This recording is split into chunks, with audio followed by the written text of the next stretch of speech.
This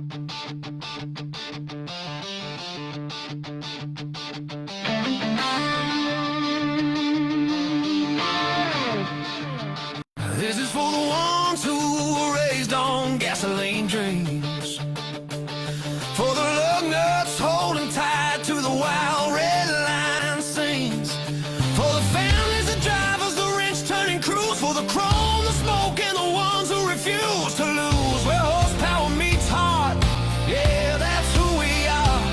We're a culture, we're a brotherhood, we are rolling motor fire. Build not born, that's the creed written deep in our veins. We turn busted cars into legends and rust into fame. From late night garage grind to race day stadium roars, every scar on our knuckles unlocked 1,000 doors. We don't back down, we don't break, we don't fold. Every ride we build tells a story worth gold. This is for the ones who were raised on gasoline trains, for the lug nuts holding tight to the wild red line scenes, for the families, the drivers, the wrench turning crews, for the chrome, the smoke, and the ones who refuse to lose. Where horsepower meets heart, yeah, that's who we are. We're a culture, we're a brotherhood, we are rolling motor fire.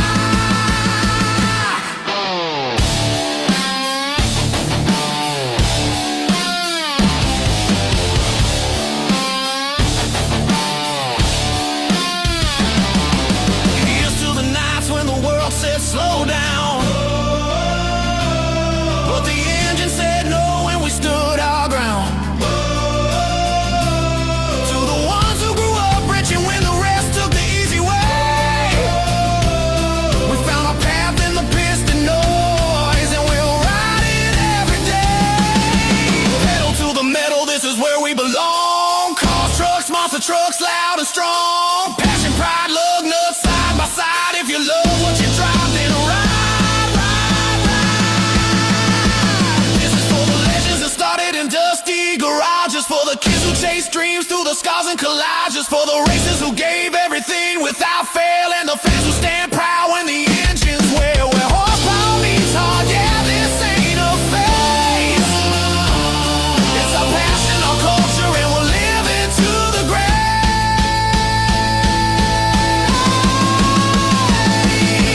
Pedal to the metal, forever in our veins.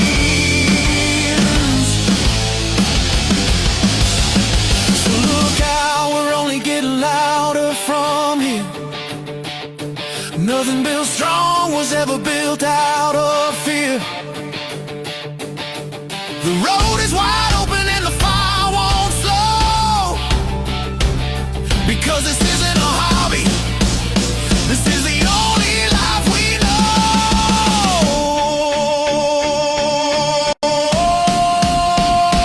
Pedal down, heads high. We're not done. Pedal down, heads high. Pedal down.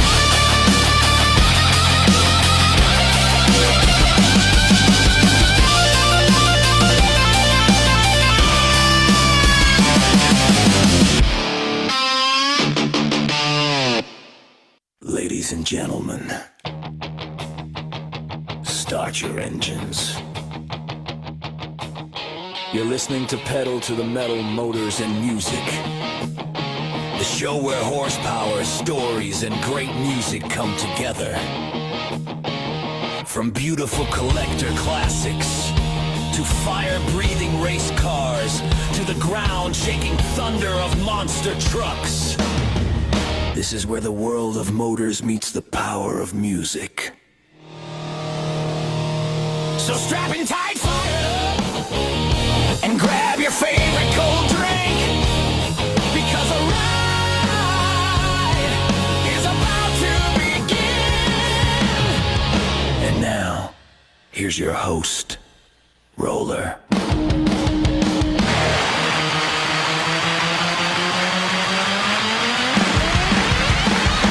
boy.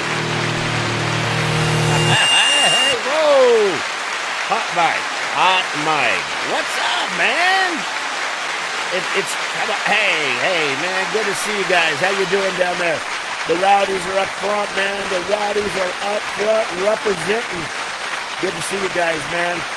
Everybody in the mezzanine, how you doing tonight? It's great to see you guys. It's good to be back. Good to be back. Yeah, guaranteed. Let's bring it down a little bit here, and we can kind of talk before we get Eric Tack on here tonight, and listen to some great stories, man. This man that's going to be on tonight is just an amazing dude, man. He was a very an aggressive driver for the big folks. Hello, Robert Haas. How you doing, brother? Did you see the big flag flying under the American flag at the car show, Robert? Man, it was representing cool, but everybody liked it. But anyway, Eric was in the business for a great number of years, man, and his driving skill was very well noticed. He done a lot of things in monster trucks that some of the other guys just wouldn't do. Him and Dan Runte, Larry Swim, probably some of the big aggressive drivers of the sport right now, and it was just it's just going to be great to talk to him. This is a great interview. Now, like I said, tonight we have Eric Tack on Sunday, guys. On the 7th, we have a lady by the name of Amy Arn, and she has a truck, and it's called Little Miss Radioactive, and it's a mini monster truck, but this little mini monster truck's got an LS motor in it, and this young lady is she's on a mission, man. She's doing very well in it, and it's going to be exciting. And then on the 10th and the 11th, I have two of my old friends from Monster Truck Radio back in the day. I have on the 10th, I have Cheech Agosh, and he's going to be on. And then also I have one of my buddies too, Bradley Shaw, on the 14th. He is the monster truck Canucker. He's from Canada. Anyway, these guys followed me back when I was in Monster Truck Radio, and it's going to be a good show, man. It really is. Now, for the 17th, I haven't had anybody yet for the 17th, but on the 21st, I have a gentleman that is going to be on the show that's really kind of a Colorado celebrity kind of guy. His name is Willie B. He works at KBPI here, a radio station, a rock radio station here in Colorado, up in Denver here, and they're just an awesome radio station. And Willie also works has a show. He's one of the show hosts for Two Guys Garage, and him and another gentleman they work on cars and show you how to put suspension parts or just aftermarket parts on a vehicle and stuff. And then Willie B does the Willie B Christmas Foundation and different things like that, where they donate cars to people at Christmas who are down on their luck and don't have automobiles. And Willie became a good friend of mine through Specialty Auto Auction. Of course, I've listened to his Saturday show. He had a show on Saturdays on the radio where you could call in and talk about, hey, I got a 73 Chevy and I'm looking for a set of seats for it or whatever. And he would, get on there and tell the people to listen. And hey, I got rollers here, and he's looking for a set of seats for a 73 Chevy C10.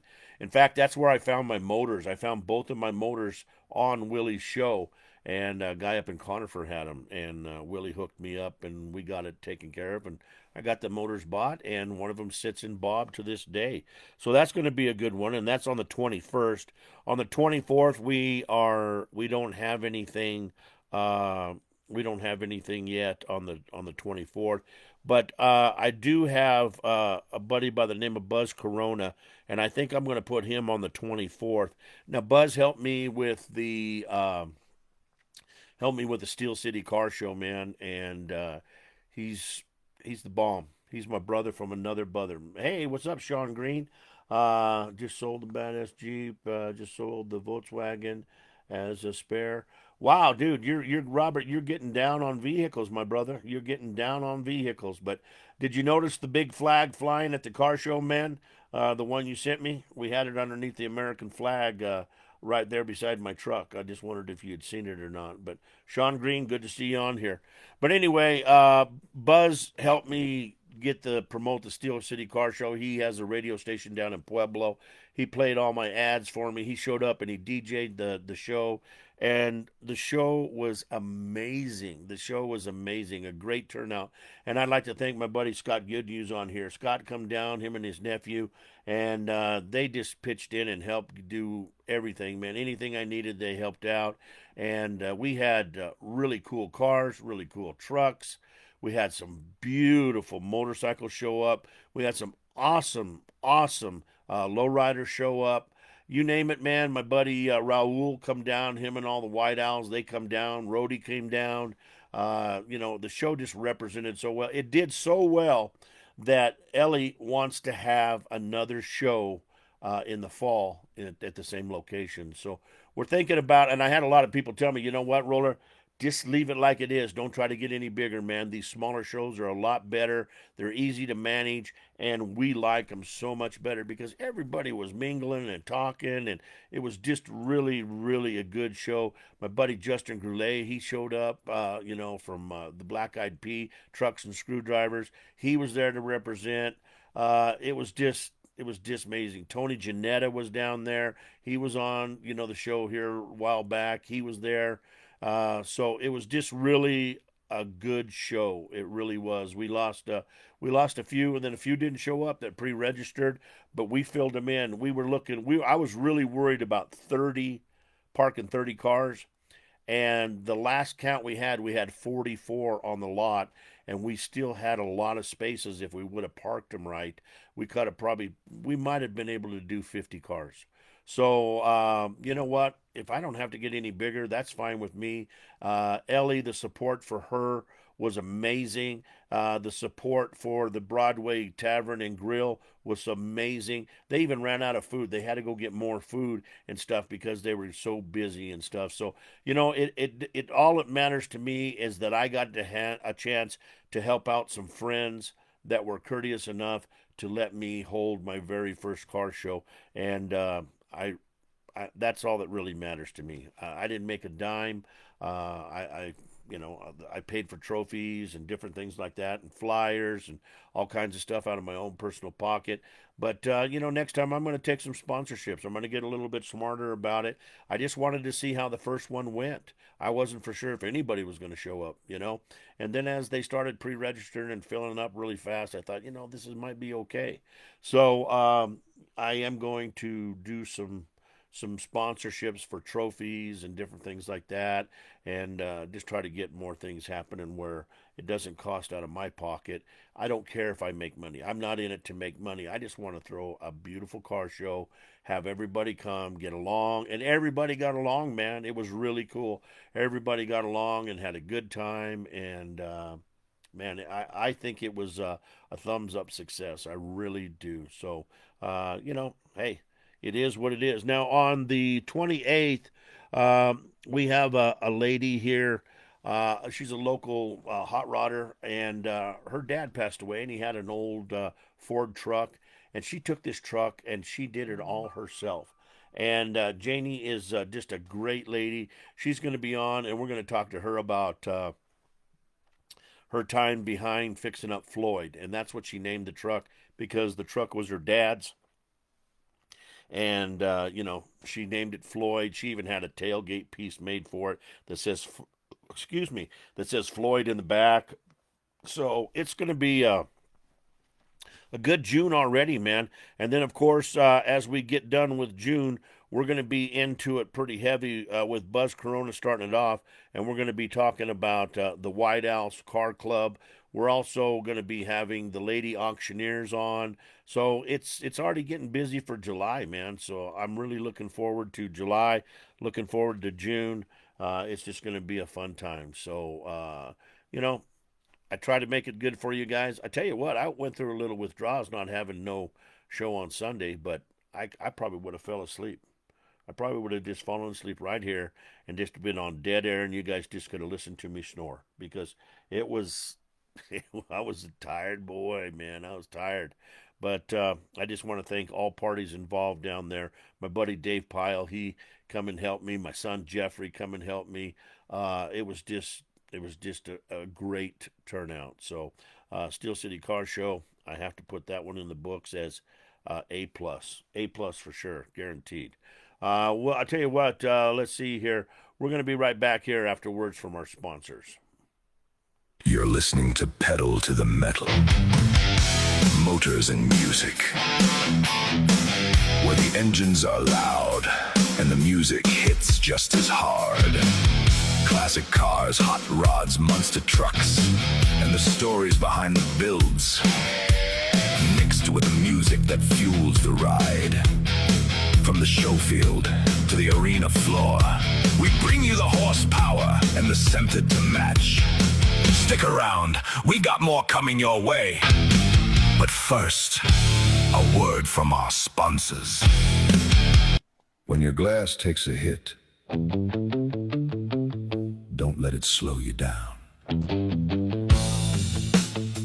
At Midwest Auto Glass LLC, we get you back on the road, fast, safe, and done right the first time.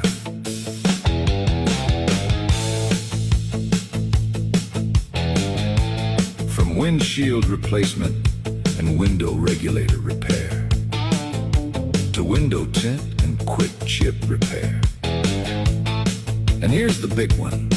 They specialize in RV glass replacement and heavy equipment glass too. That means whether you're driving your daily ride, hauling down the highway in your RV, or running hard on the job site, they got you covered. Call Jose today at 720-291-4464. That's 720-291-4464. Visit MWAGLLC.com or email MidwestAutoGlassLC@gmail.com. Midwest Auto Glass LLC, from the road to the job site to the open highway. They keep your view clear and your wheels rolling.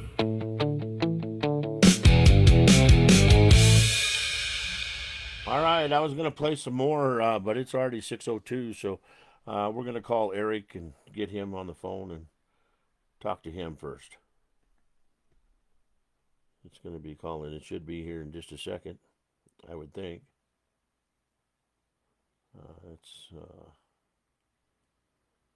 Let's see. Cannot place a call.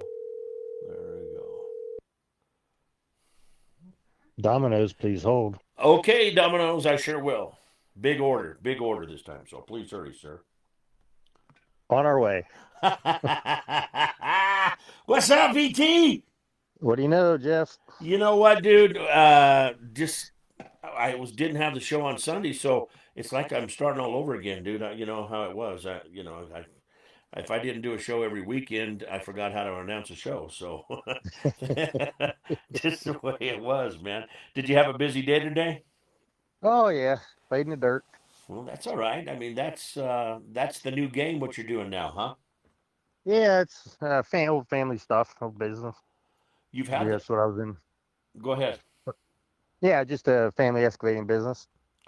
You've had that for a long time. I mean, you guys have been doing that. That's what you did on the off seasons, right? Even back in the day Yeah. when you were driving. Yeah, I did that before I went to Bigfoot and did it after too. Right. Well, that's all right, man. There ain't nothing wrong with playing in the dirt. I know a lot of people. Nope. I've done a Big little bit of kid. it myself. I used to dig basements for a company back in Pueblo that called Days Excavating. So I've done a little bit of that myself. So, but Yeah. let's just start off, I guess, with the show. And number one, thank you for being on. I appreciate it very much. Yeah. Uh, Appreciate the call. uh, Start off just talking about, as a kid growing up, did you ever think you were going to be in the monster truck business, or did you think you were going to just do the family excavating and just stay on? Oh, growing up, it was all about taking over the business, Right. but then take this job and shove it came, and Yeah. that was the end of it. Well, how did you get the call from Bigfoot?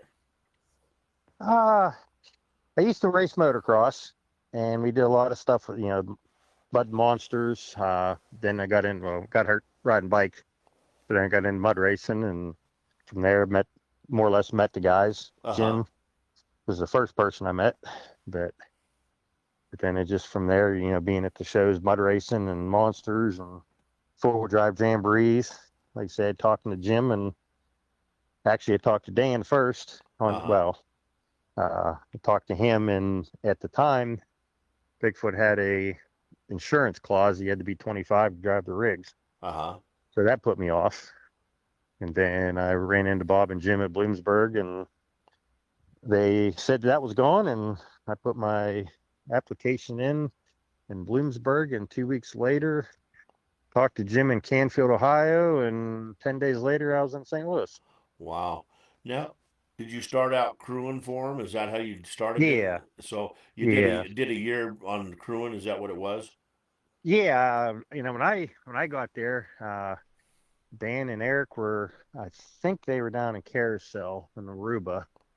Uh, then it was Andy and Gene, and I started with them Uh huh. and got into basically started right into the Penda series on crew. Uh huh.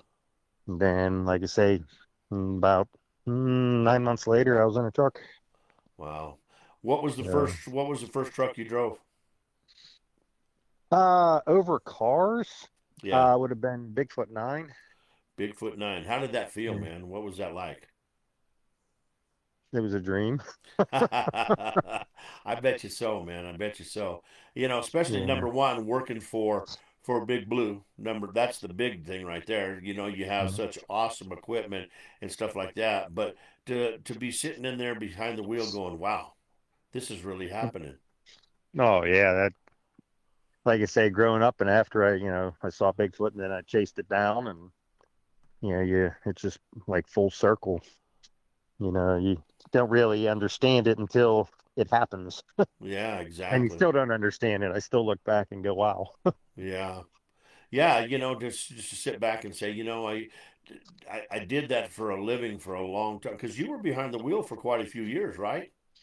Yeah, full time was 11 years, and then after I left, uh, Bob Trent would call me back, and I'd fill in when they needed somebody, and I did that up until 2018. And then you just decided that's it, huh? Well, no, I had a knee replacement, Uh-huh. and it was quite funny, is because I was never thought about it when I had my knee replaced, if it would affect, if I could ever drive again, Uh-huh. that way. But when I was in the hospital, Bob Trent called and asked me if I wanted to do Youngstown, and I'm like, well, I don't think I can. Yeah. So, Well, but you know, I mean, it's funny how the life takes a turn. You know, one minute you're sitting there behind your dream of driving for Bigfoot and stuff, and then the next minute, life says, okay, that's enough. Because those man, 11 years probably went by pretty fast. they did. Uh, I mean, it's weird. You look back at, originally when I went out there, I didn't know what the long-term goal was or anything, and I figured 5 years and I'd be back, and it just took off. Right. You Exactly. know, it was shortly after I guess 2 years after a year and a half after, Andy and Gene left. So I got to move up pretty quick. And they built two trucks at the time, so there was a couple more seats, but I jumped in behind. Then it was uh, Dan, then Eric Meager, then myself.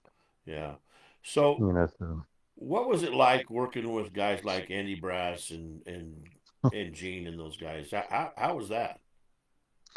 I enjoyed it. I mean, everybody at Bigfoot was fun to work with. Uh huh. Yeah, we all had our little stupid things, but but it was neat because at the time Andy was number one, and Right. you know he just the whole thing. It was great to be a part of the race team, and and like I say, just taking it on was overwhelming. Because you're running with the best. Behind Bob and Jim. It's wow. Yeah. you know. And, I mean, I knew a lot of the history, but there was a lot of stuff I didn't know, and it was neat behind the scenes stuff.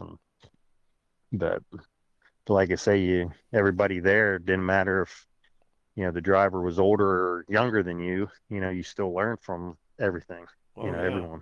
Yeah. Guaranteed. So, what kind of a guy was Andy Brass to work with? I mean, He's good. I'd never had any issues, I mean, it depend on, the racing or the shows that we did, uh-huh. how demanding it was. And, I really can't say they were, he was real demanding or anything, but, it's like, hey, we're there to win. Yeah, guaranteed. So, Now, the progression of the trucks as you were driving, what was the major change that you noticed? Like, wow, this is the next level in monster trucks right here. What was that? well, I guess, when you start there, it was after they built eight, so like eight changed, nine changed, 10 changed, and 11 changed, Right. and at the time, they just built 11 to where, it had, I think it was 40 inches of rear travel, and, it had the rear cantilevers with the sway arms, all tied and incorporated. And, but, shortly after that, they built 14 and 15. And then we started going with new shock packages. And so, I mean, there was change almost the entire time, 11 years I was there. Sure. And Dan Runte, he had just came on about the same time, didn't he? He was 2 years before me. Uh-huh. So So, was he still running behind with Patterson, with the snake bike truck then? And was he still what was his nickname? Gosh darn it. Ricky Rattler? Ricky, yeah. Well, and, like when you're at Bigfoot, the number one driver drove basically the blue truck. Then Right. this number two driver drove the second truck, then, but so Dan was running the US USHRA Hot Rod series Uh-huh. while Gene and Andy were running the Penda series. Uh-huh. You know, so Dan was driving Bigfoot 8 at the time, and uh, so then next year, they ran three trucks in Penda. So that was when Dan was in Snakebite 8. Uh-huh. So, and then, So like I say, after Andy and Gene left, I basically, well, that's when they built 14 and 15. And I moved into number 11, the last year Andy was driving. mhm. We swapped back and forth, and then until he retired. It was a lot of fun. I was at a show. I believe it was out in Medford, Oregon, Ooh, if I can remember right. And Andy come out and just surprised me. I had him on. That's back when I did Monster Truck Radio, and he was on the show. And he come out and surprised me and said, "Hey man, how you doing?" And I was like, "Wow, I I get a chance to meet Andy Brass, I mean, God, that was an amazing deal. And then, I had Patterson on the show and stuff, and it's just the quality that Bob Chandler put into of driver that Bob Chandler put into his trucks was just such an amazing. You guys were outstanding. You were outstanding drivers. You were outstanding spokespersons for the company and stuff. And uh, did they teach you guys that this is the way it has to be, or did you guys just know this is what we got to do because we're representing Bob Chandler? well, there were high expectations, Right. when we were there. I mean, between Ford and Firestone being behind them, I mean, you were the cream of the crop, and you showed up, and your truck was ready to rock, and it had to be clean, shine, so there was, it was just kind of instilled in you. I mean, because everybody wanted to do it, or be that. Right. So I mean, there was a lot of, I guess undivided attention on how you did things, but it Sure. was just, yeah, I think you just accepted it and knew it. Right. So for the people out there listening, explain what the Penda series was. Well, back then that was like the uh, true race series. Right. You qualified, uh, they had timing lights, reaction times, and the tracks were pretty much the same. They were 250 foot, two sets of cars. And so it was like standard that way. But like, the Penda series, that was special events ran it. Uh, but they, like I said, you wanted to race, you had to qualify. Right. If you didn't qualify, you didn't race. Right. And wherever you qualified is where where you were positioned. It's just like NHRA drag racing style, like their brackets, and a lot of the rules were like, from NHRA. Right. Do you think it would be fun to see like the Penda series coming back where they would do more racing with qualifying and all that stuff? Oh, I would love to see it. I mean, that would be ideal, because like the Pro MT series, came like 4 years after Penda, Uh huh. and it picked up, and it was, the Pro MT was probably more hardcore, but it was still the Penda format, Uh huh. but they had different length, each track had a different length to it, Uh huh. and that we did all that at the, ISC NASCAR tracks, Right. and that was, with Pro MT, an ISC, they stepped up and, they really made it more professional, you know, the way they treated it, the way they put the shows on was just, to me, was superb. Right. And who was the main people behind? Because I don't even know this. Behind the Pro MT. Who was that? Uh, Bob Chandler, Dan Patrick, Okay. Tim Hall, and Eric Meager Oh wow. were the four that started Pro MT. Well, I'll tell you what. That's some good people back in something that really was really fun. I'll promise you that. Oh yeah, Uh. most definitely. I mean, like you say, it was, to me, that was the top of the race series, Uh huh. you know. But it was still hard, the I guess you could say the win money wasn't there for people to show up, and when you're the single truck owner, to drop a paid show, to go to and go put your truck on the line. You might drive 1,000 miles and not make the race, Right. and that was the part that, it was great that the people that were involved, made that commitment. But it'd been nice to see a lot of other trucks come. Sure. Guaranteed.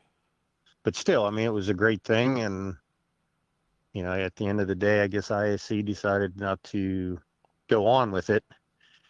So Pro MT kind of hit a little bump and kind of shut down after that. Right.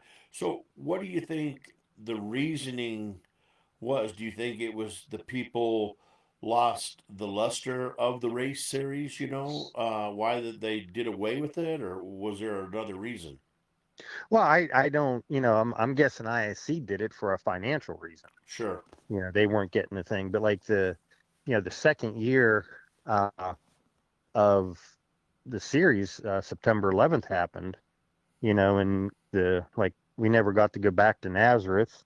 That show was canceled, and it just kind of hurt the audience that way.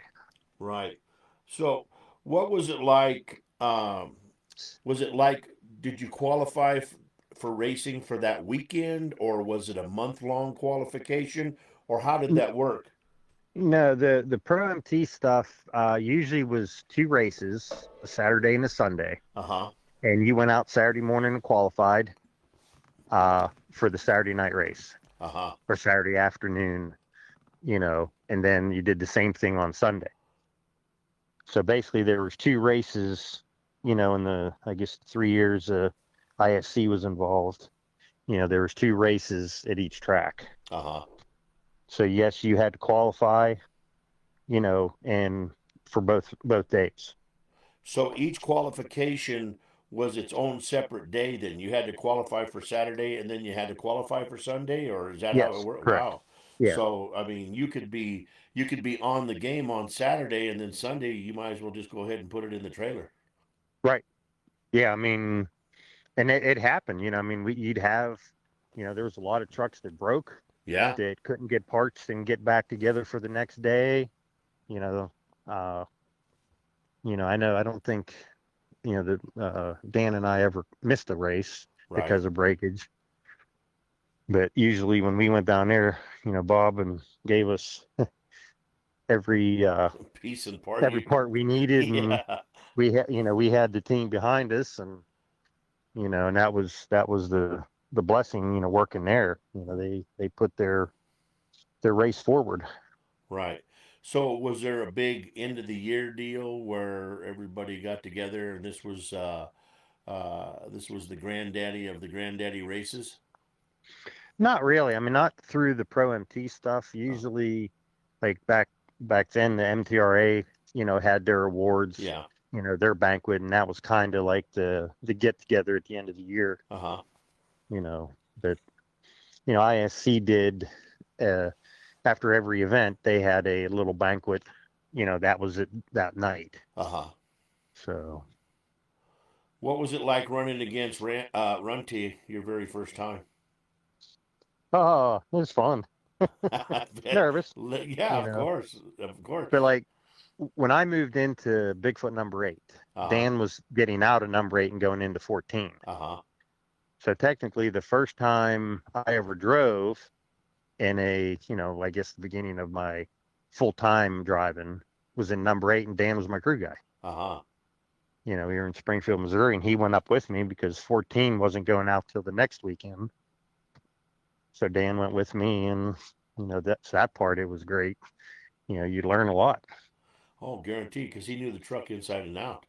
Oh yeah. Yeah. But But now you was always kind of known for your aggressive style driving. Did you carry that through your mud racing and all that stuff? Were you a very aggressive driver then, or did the oh yeah, aggressiveness come into to the when monsters? when I was mud racing, it was, we were still driving, full body trucks. It was more mud bogging. Right, right. When we got into the racing, I didn't have the funds to do that, and two of my other friends, Brian and Sean, they had the mud racers, and I went with them. Uh-huh. But no, the going from a motorcycle to a monster truck is almost identical, even though there's 10,000 pounds difference. Sure. Right, exactly. But that's really what helped me, and the helped me a lot in the driving, because there was a lot of similarities between the bike and the truck. Right. So that aggressiveness driving style just was with everything that you did then. Yeah, well, you don't want to lose. No, never do. A racer never wants to lose, man. I'll No. guarantee you, never. That's forbidden. That's taboo if you do that, Yeah. guaranteed. Guaranteed. Yep. So, I mean, you did so many different things in the truck. Did you travel to different countries at any time? Yeah. I guess Dan and I went to Puerto Rico Uh-huh. in '94.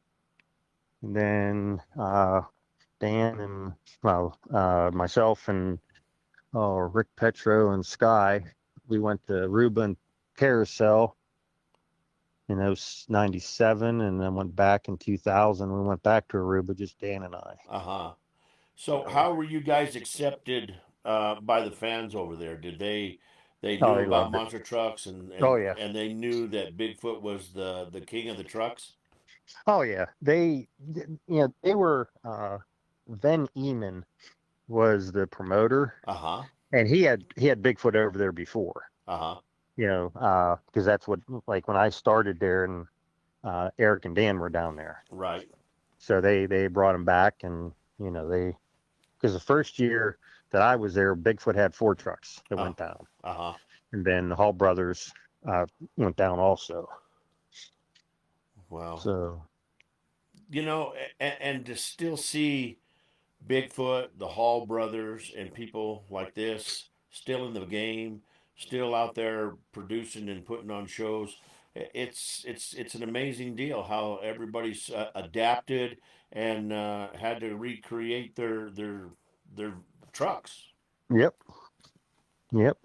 And you even look at what they've done, I guess in the past 5 years, what, guys are doing with their trucks with Oh the, my God! you Yeah. know, it's, the stuff that they're doing now, like the two-wheel skills and that. I mean, that's talent.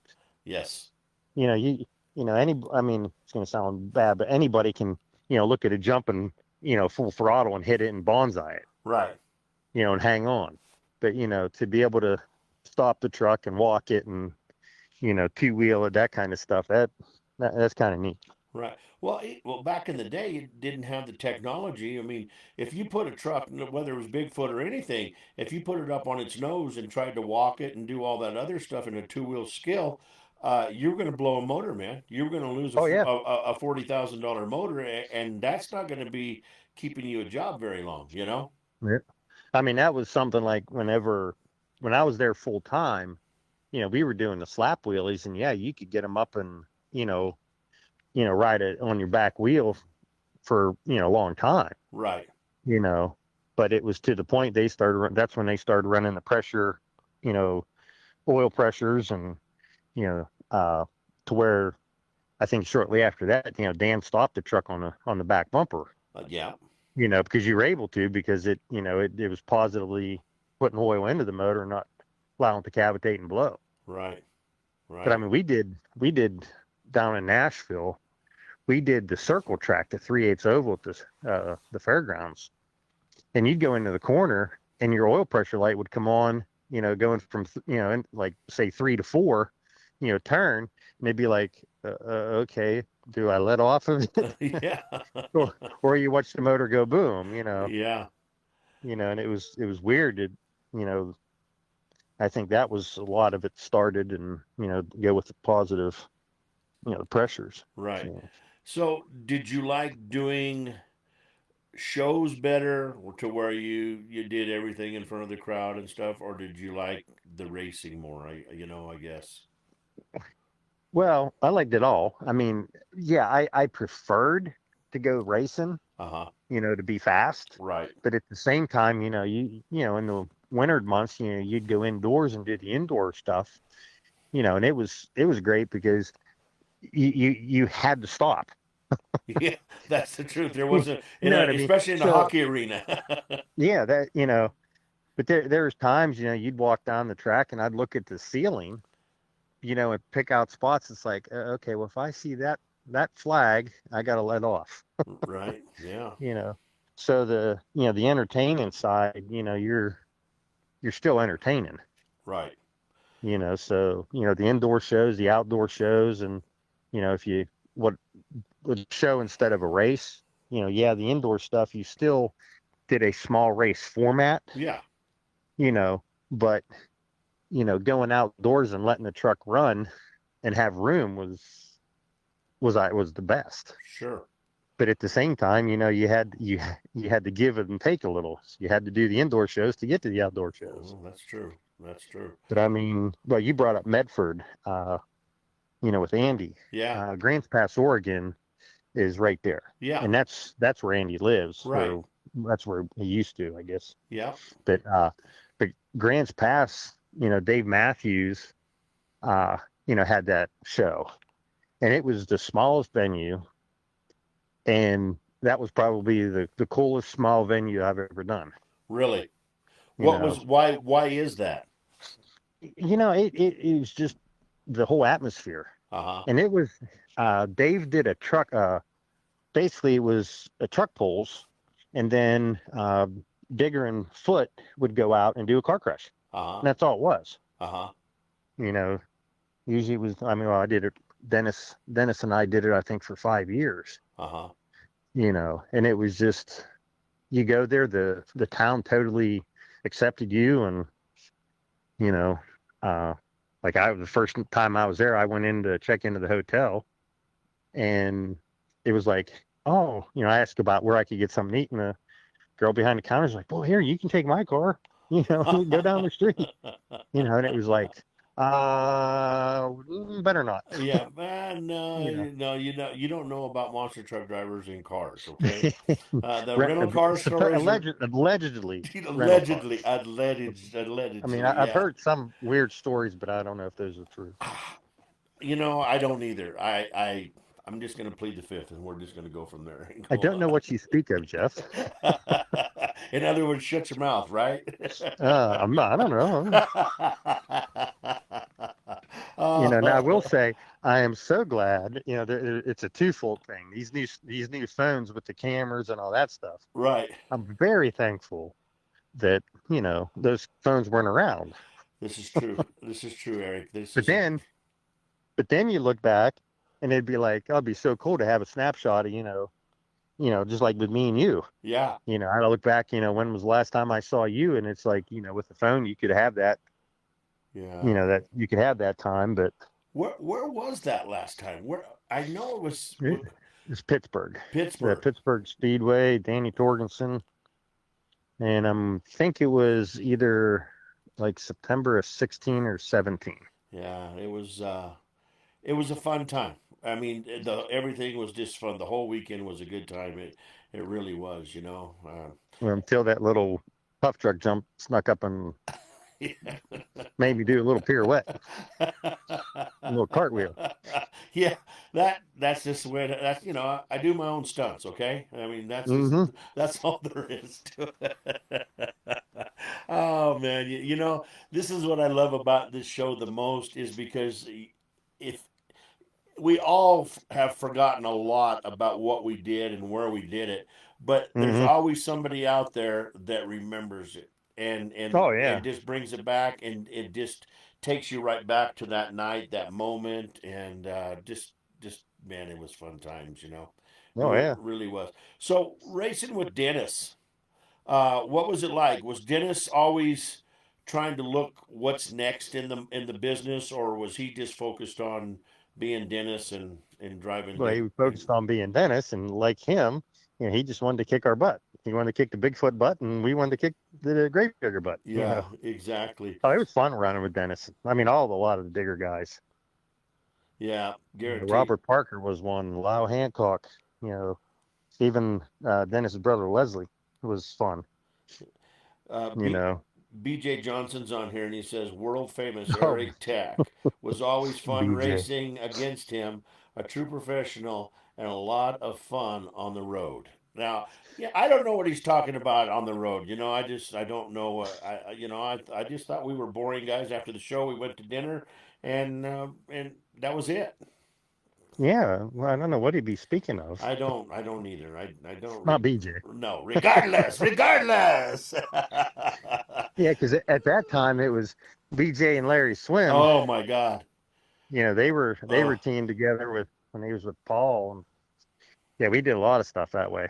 yeah, guaranteed, man. It was some fun times, man. Yeah, memories for lifetimes for sure. S- Yep. So, what in the Penda series would you have liked to have seen him? And I know it was straight line racing. Would you like to have seen him put some kind of a turn down at the other end where you guys come back and Oh yeah, I that was one thing. Like I say, I really enjoyed the turning. uh huh, Because yeah, going straight and fast is great, but at the same time, that just goes down to a lot of the truck and the horsepower. right, But when you get into turning courses, that puts the driver more into it. That brings the lower horsepower vehicles in because they can a lot of the lower horsepower, you can make turns faster, come out of them better. You know, so I mean, I always loved the turning courses and like the after Penda was over, special events still did all the jamborees and yeah, they did a lot of Bloomsburg was an S turn. They did a couple times, and we did a lot of indoor stadiums did like J turns. yeah. J course racing, yeah. You know, but Torgerson like was even big for that. hmm but even like I mean the old Chicago style in the arenas where you have you just chase each other around. Yeah, that you was know, fun. but like I said, that's the thing. It was neat that there was so many different, different things. And, you look at Torgenson's and, you know, we would go and do a show without dirt. Yeah, You guaranteed. do it on bare concrete, and, Right, syrup floor. you know, and oh yeah, like you said, those are the things that everything was different, Right. you know. You know, But yeah, that was, like I said, that was the enjoyment, being able to go to a different promoter and a different style track, different style show. But the bottom line is, and like Andy said, hey, we're there to entertain, you yeah, know. guaranteed. That's the truth. And I mean, we did everybody back in the day. I can remember the shows that everybody just took such great pride, and I know they do today, but it just seems like I don't know. I guess because I'm not in it today, they probably still have the same passion, but it just seemed like we really, really had a passion for putting on monster truck spectaculars. Hmm. I thought, Yeah. it was just we were not. I can remember doing a show in Alexandria, Louisiana, one time with Dan, and it was a Torgerson show. And Dan did a soft rollover. I mean, very soft on the side. And he got out and he was so upset that he couldn't, you know, do anything else because the truck was on its side Yeah. and all that. And I mean, it was just one of them things that it wasn't the show that he was accustomed to putting on. And, I think the whole night, it just ruined his whole night for him, is what it did. Oh yeah. Well, that's the thing. We're there for the fans. Right. If it wasn't for the fans and the mom and dad taking the kids, wanting the kids, to go to the show, you, yeah, if you fall, you break, Right. and there's many times that, I did shows and the stupidest, $5 part would break and it would take you out for the night. Exactly. And Exactly. you knew you had the part in the trailer, Yeah. but you couldn't find it fast enough, and get it on, Yeah. but it's just like, yeah, you roll over and, it was like, well, in Pittsburgh, you Right. know, I, I rolled the truck over in the wheelie contest, and, and it was just like, I was done. Right. I had a whole bunch of friends and family down there, and it was like, okay, I'm done, See you guys you later. know, Come back next and year.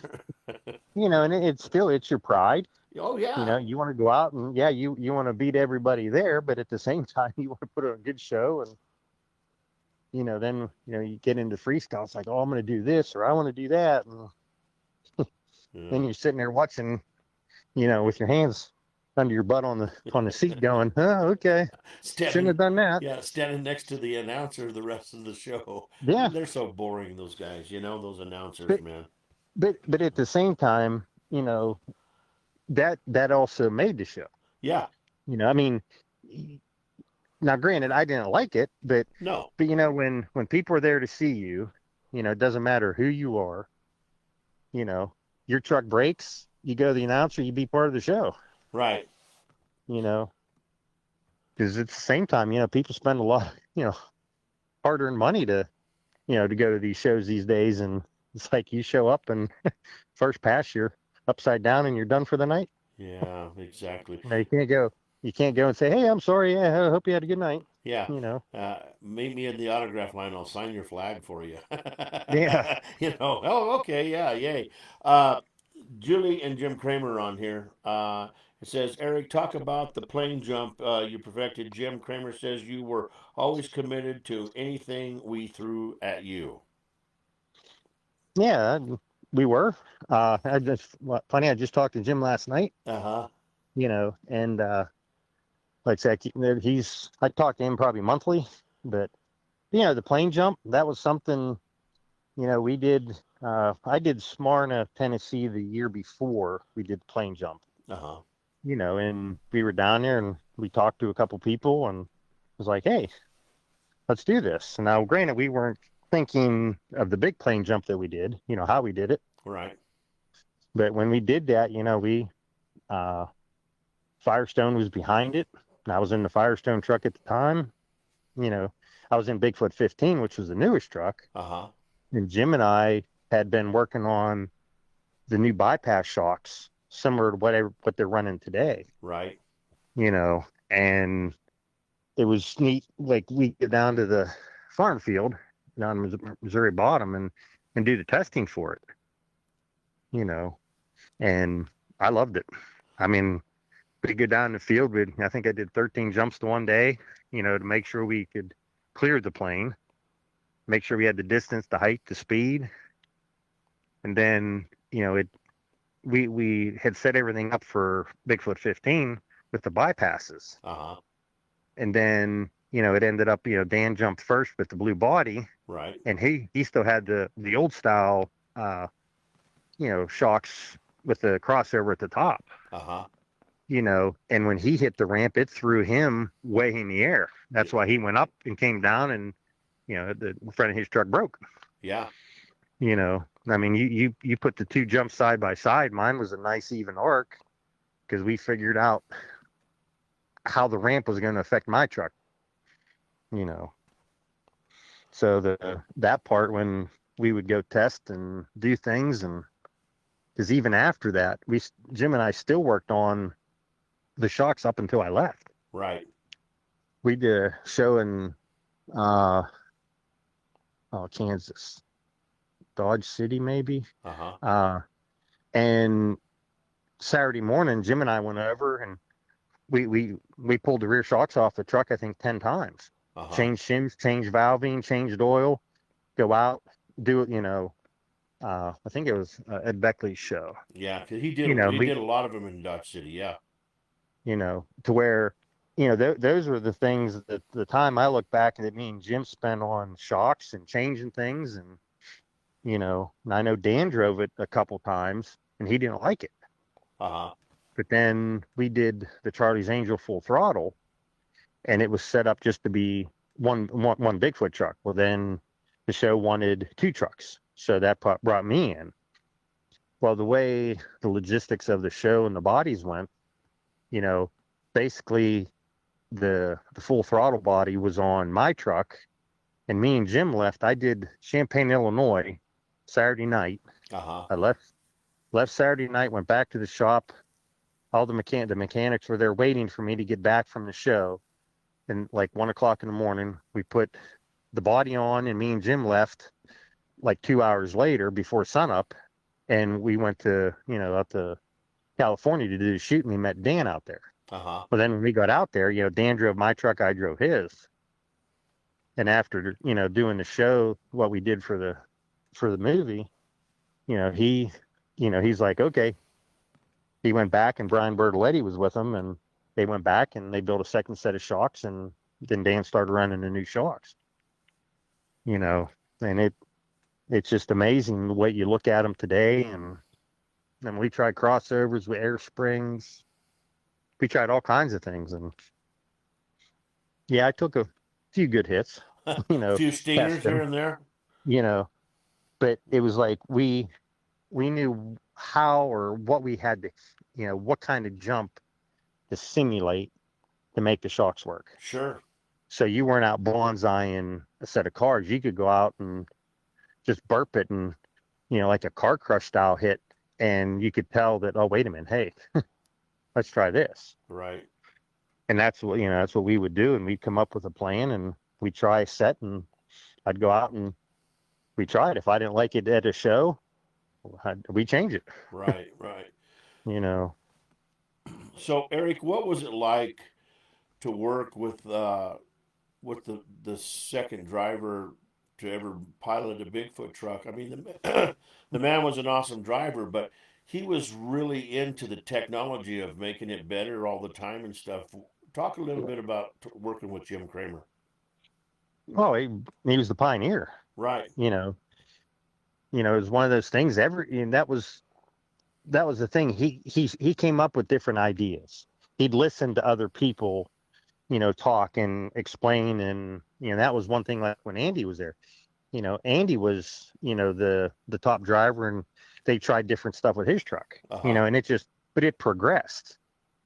But to know, like, say, I mean, Jim was, one of the the heroes that I watched, Right. and that's who I wanted to be growing up. And, you know, so to have that friendship, is great. But to look back to the impact he had on the sport, and, what Bob, you know, pretty much open pocket, if we wanted to try something, Bob was okay with it mostly, you Sure. know. Yeah. And those are the things to be a part of that, and to know that, the innovator of the sport and was awesome.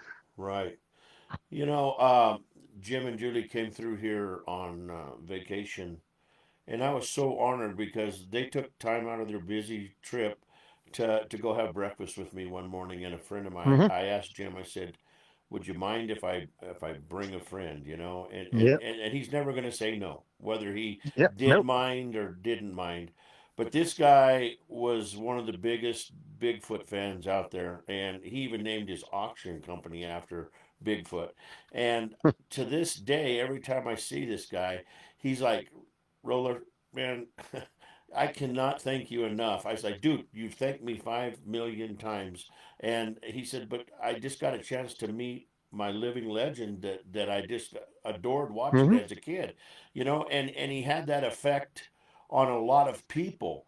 But then so did you. So how did that make you feel to understand that, hey, I'm out here doing my job and having my fun, but I'm having this same effect as Jim Kramer and Andy Brass and everybody did Hmm.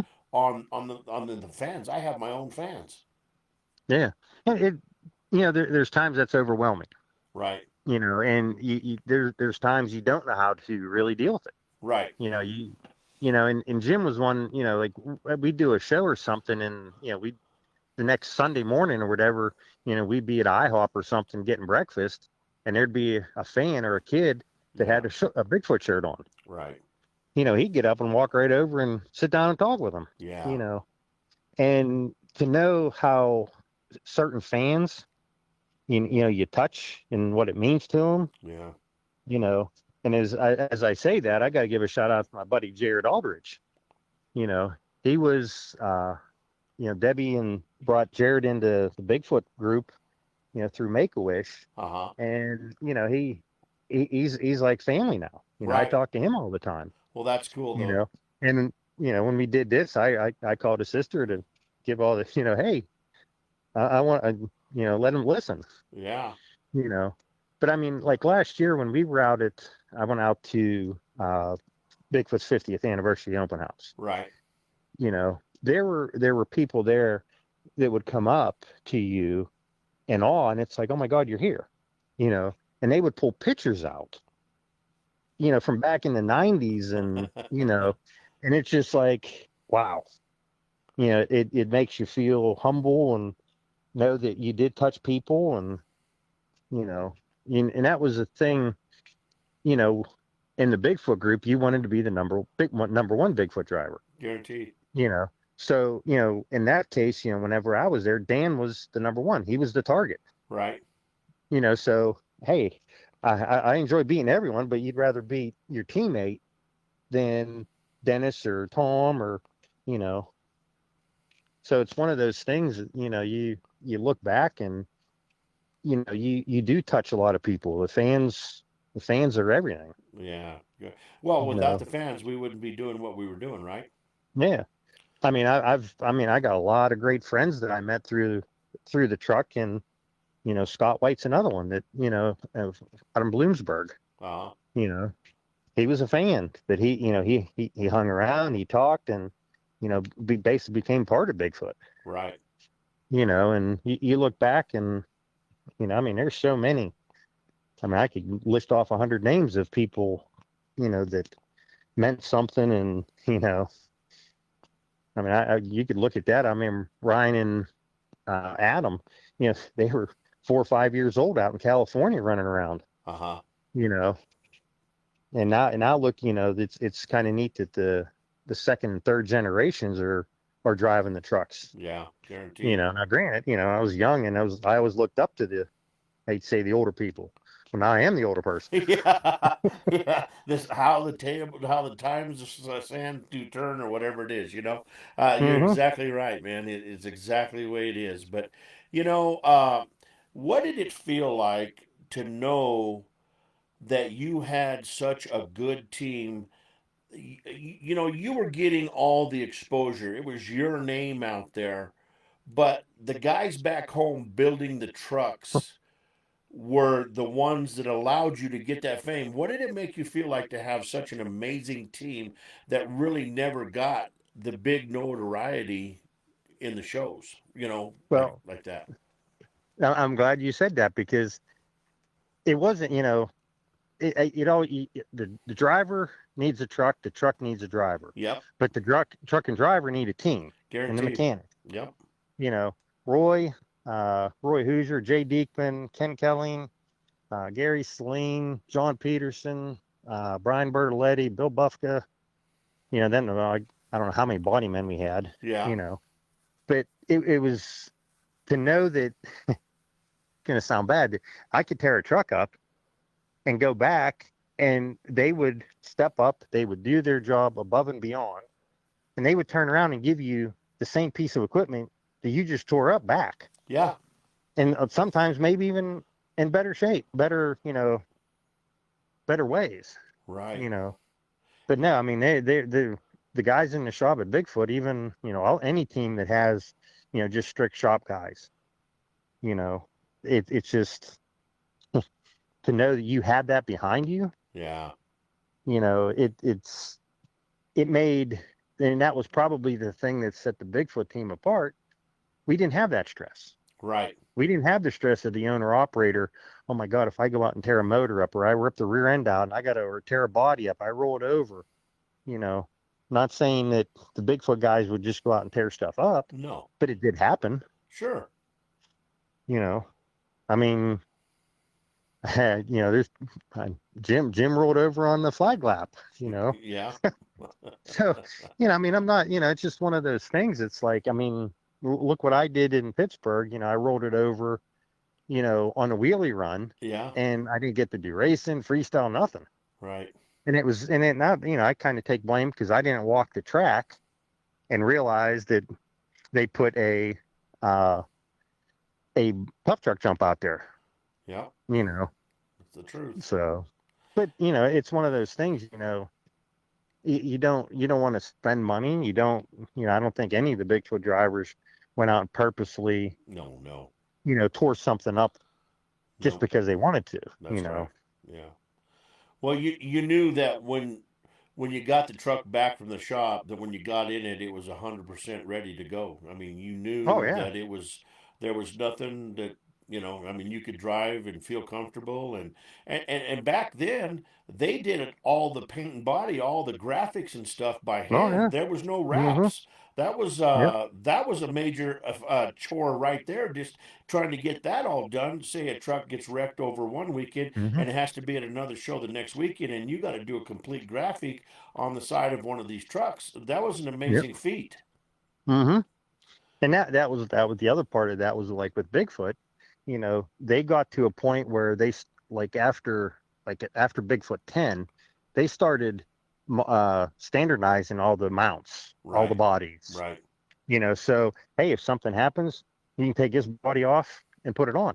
And right, Dan and I did that in Salt Lake. right. Dan was in Bigfoot, and I think I might have been in Firestone or Tonka, and he blew a motor up Uh huh. Friday night. And Ed Beckley's like, well, swap bodies. So I took my body off, put Dan's body on, and Bigfoot, made the show. Right. And that was the thing. That was great. I mean, there's times we go out and switch bodies at shows, or like in between weekends, Right. and that was great on the body side. But Yeah. I mean, it's just the and that was part of the growth of the change. Where were able to do that body swap and stuff. Because I helped on a couple of body swaps, and it was it wasn't hard, but it wasn't easy. I mean, Hmm. you had to have some people to help you, but it was doable. And you might be Tonka at this show, and then next week you got to be 1,000 miles down the road, and Yep. you got to be Bigfoot. So it was kind of nice to have that kind of flexibility. Oh yeah, and like I say, with the Bigfoot, I mean, we would pull overnighters, and you know, I was in Nashville, and I was doing a display at the front entrance, Uh-huh. and at 1 o'clock we were coming back down to the track for 5:30 pit party. On the way down the hill, timing belt broke, Uh-huh. idling. It broke. I called Bob, and him and Eric Meager were just going out to lunch, and I'm like, well, you better load the truck up. And they loaded the truck, and they showed up as we did driver's announcement. They pulled through the gate with the truck, Right. you know, and it's just like some of those things that they pulled off. Jim and I did overnight from Winchester, Virginia to Essex Junction, Vermont. I still don't know how that show went. I drove, but I don't remember it Yeah. because we were up for going on 36 hours, and Yeah. God, but it's but crazy. those are the things you look at that we did, and that just made it even better. Yeah. And it was all for the people in the audience, man. I mean, Oh yeah, that's what it yeah. was. I mean, that's what you did it for and stuff like that. So, well, let's take a break for a second. I want to play your song. We'll let everybody hear it, and we'll get ready to come back and we'll finish up here in a minute. So, ladies and Okay. gentlemen, this here is ET's "Put the Hammer Down." We'll be right back here on Pedal to the Metal, Motors and Music.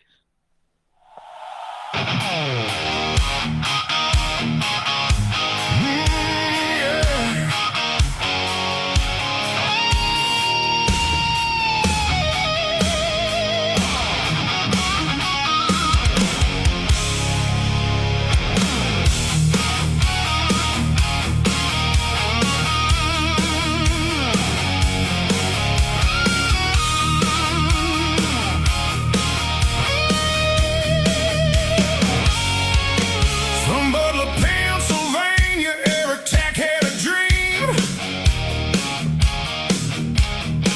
Chasing monster trucks and living out his lifelong dreams.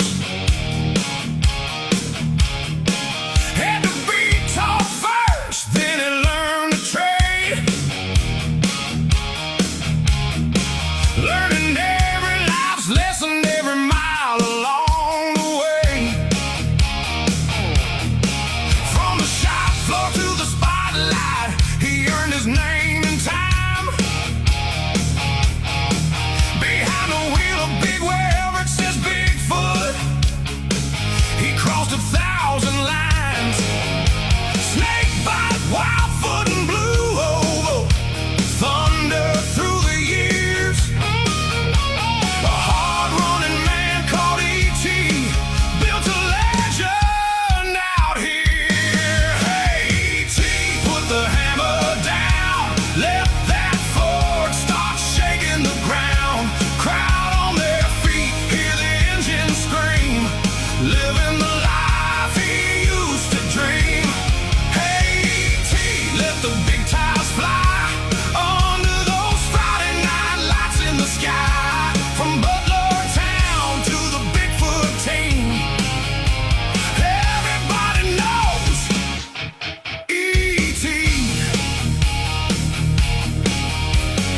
Bigfoot 1, 2, 3, 4, and 5, 8, 9, 10, 11 kept the fire alive. 12, 14, 15, and the rides in between. E.T. rode heavy on the monster truck scene.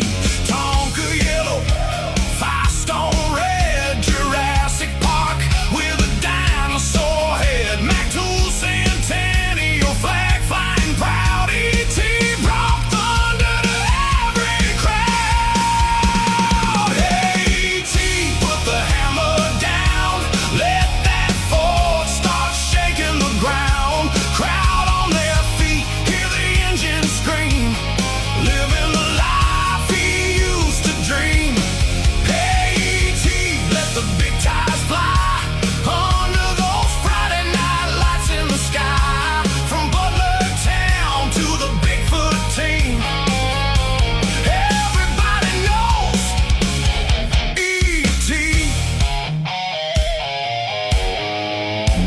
1996, the fans still talk that long jump flight when the whole place stopped.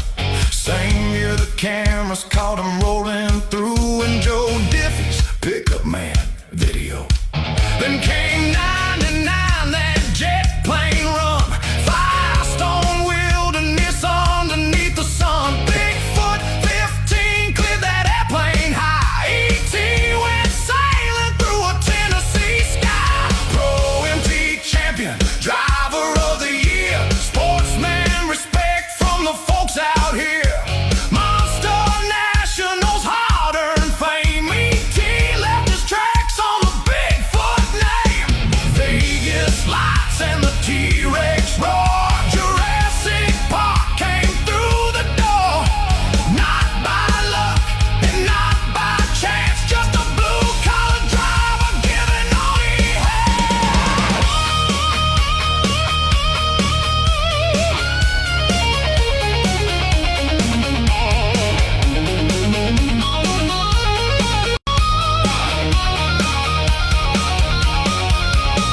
full-time years and part-time runs. E.T. still answered when the call would come.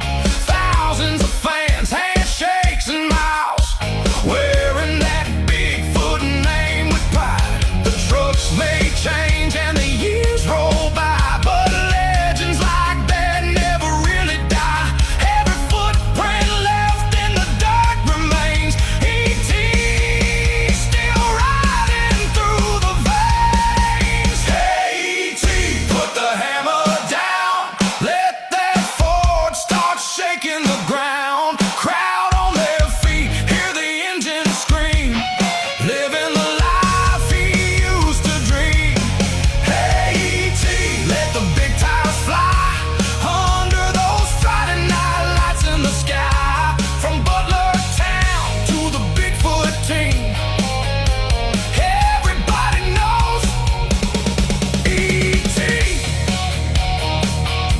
From Snakebite Black to Jurassic Green, from Butler, Pennsylvania to the biggest scenes.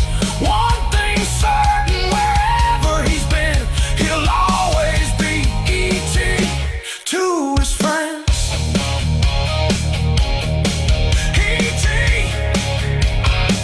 put the hammer down.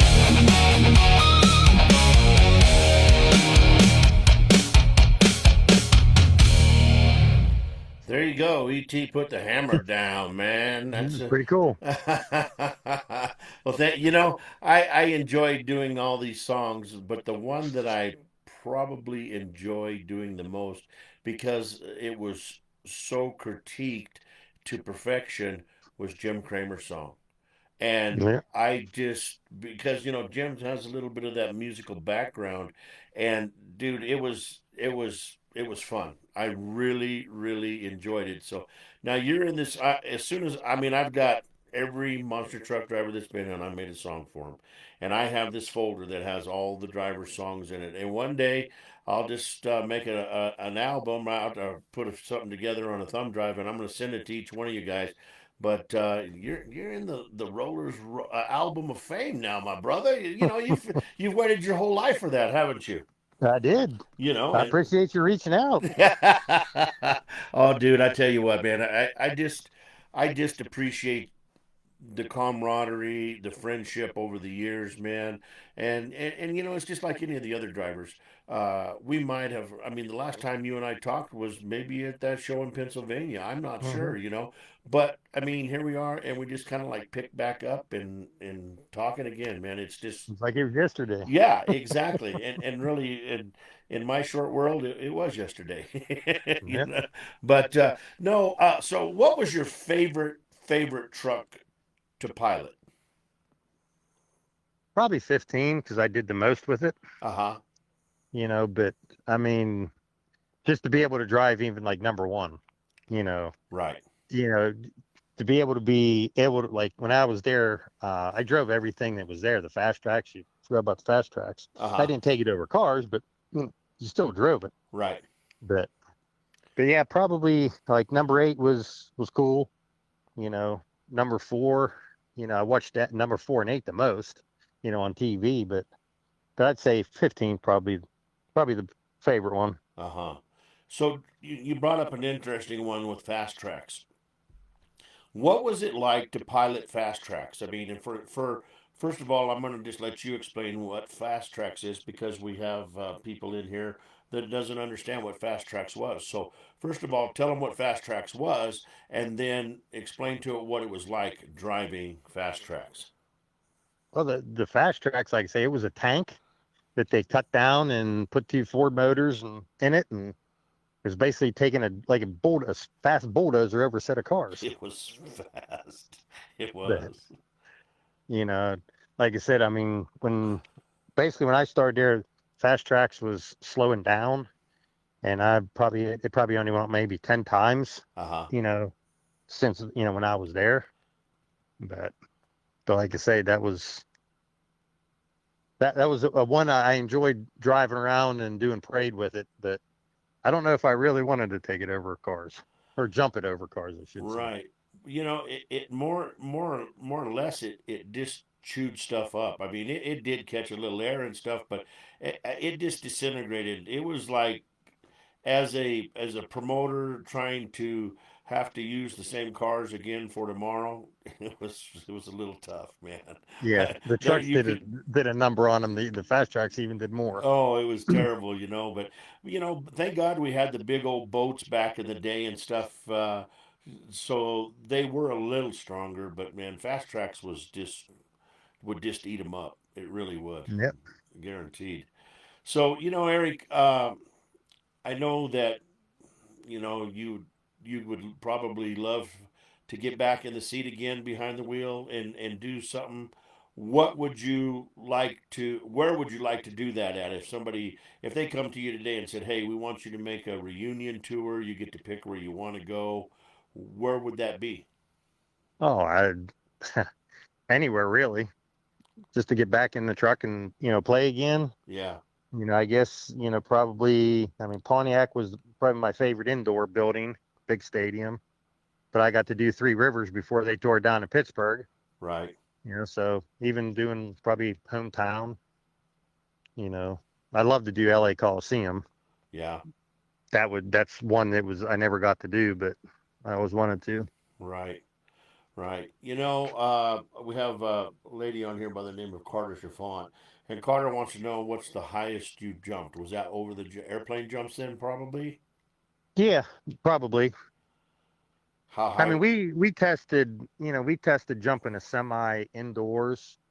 You know, uh, we were going to do that for a while, and then Dan ended up jumping the semi out in Vegas. Uh huh.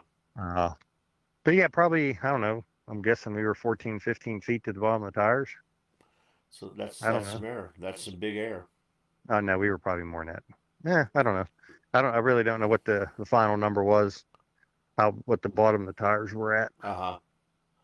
But you're up there when you look and you can see like the top of the street lights and stuff like that, right? Oh yeah, when you get up in the air and you can start counting numbers and say "oh crap" multiple times, it's like okay, okay, time touchdown. Oh, here it comes. Yeah, It exactly. just made the landing worse. Exactly. And then plus to get back into one of these newer trucks with, even better equipment and suspension Hmm. and all that stuff would be probably a driver's dream too, guaranteed. Oh yeah. Now, are you going to try to make it out to the open house on the 13th?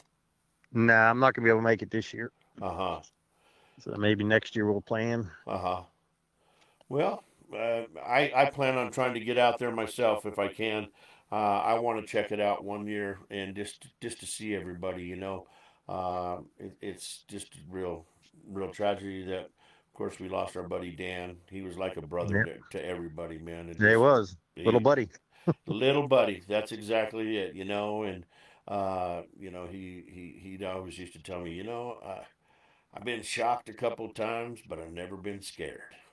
Yep. So, but he's just was a great man, and that's the same way with everybody else. I want to try to, Gene Patterson, he Hmm. just come off of a big deal with cancer.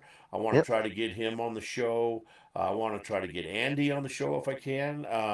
So uh, I want to try to bring back some of the past and just to see what you guys are doing, man. That's Yep. what I really like about having this show is to be able to let the people hear about you know their idols when they were kids. Hmm. Yep. So that's what it's And like, all. like you say, and you add some names that, put Ken Kelly on there or Yeah, John Pine, Sky. Sky Hartley, Yeah, you I know. want all them guys on there if I can get them. It's just that I don't have those numbers, and I guess I'll have to get a hold of Trent or maybe John Kramer, Hmm. or Jim Kramer. I mean, John Kramer was my boss at the auction, but I was Jim's brother. Yeah, exactly. Don was a crew guy. Was he really? Oh yeah, Wow. he was fun to go out on the road with. Oh, see, I guess I never did meet him, but no, I Yeah. had a boss at the Denver Auto Auction named John Kramer. But Yeah. anyway, you know, uh, and I ask all the drivers this at the end of the show when it's your time, to say, I know that I can't be back in a truck again, and I know that if they called me and asked me that I'd have to turn them down and stuff. What do you want to be remembered as a driver for Bigfoot? I don't know, just what I was, I guess. I really don't have a what I want to be remembered by. Just I was a good driver and you know teammate. I don't know. You were definitely a good driver, and you were definitely a good teammate.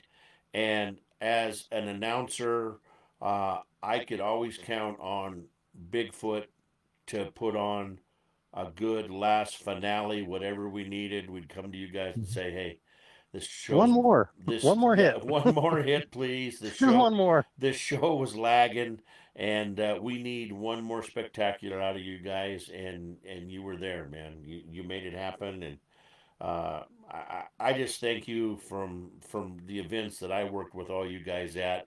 But Et man, I just really appreciate your friendship and taking the time out of your busy day and hanging out with us tonight, man. Yep, I'd be happy to come back on again too sometime.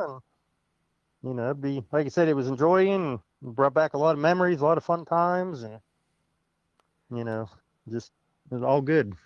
Well, I appreciate you, man, and I look forward one day to being at the same place. It'd be nice to get everybody together again. I mean, I would love to have go to an open house or something and have somebody like Larry there and BJ, and we could get Andy and all the guys. Just an old reunion, and I know that would happen at one of the Bigfoot open houses for sure. Yeah, but at the same time, you're ever out, over Pittsburgh area, you got my number.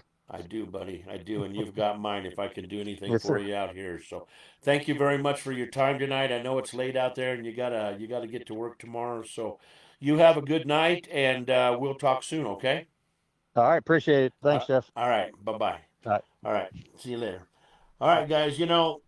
That's that's what we try to do for the guys out on the East Coast and stuff. We try to give them the first hour of the show to sit down and talk so they can get on with their lives and stuff because after you're done driving you gotta still pay the bills, man, and that's what it's so good to see. So we'll be right back here on Pedal to the Metal Motors and Music after a word from our sponsors.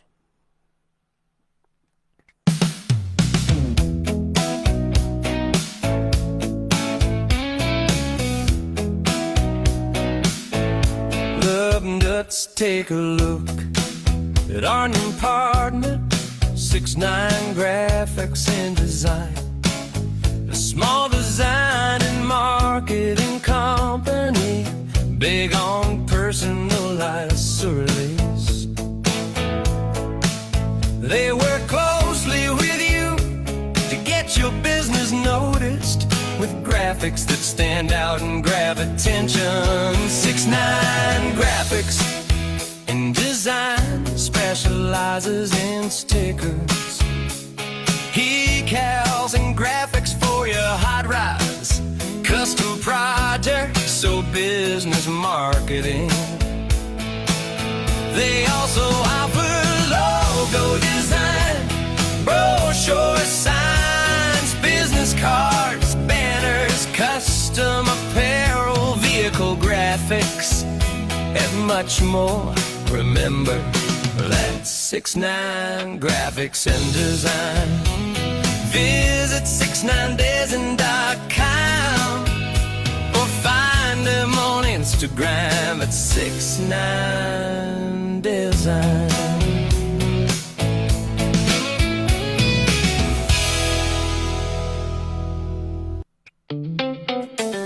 When your equipment goes down, your whole day comes to a stop.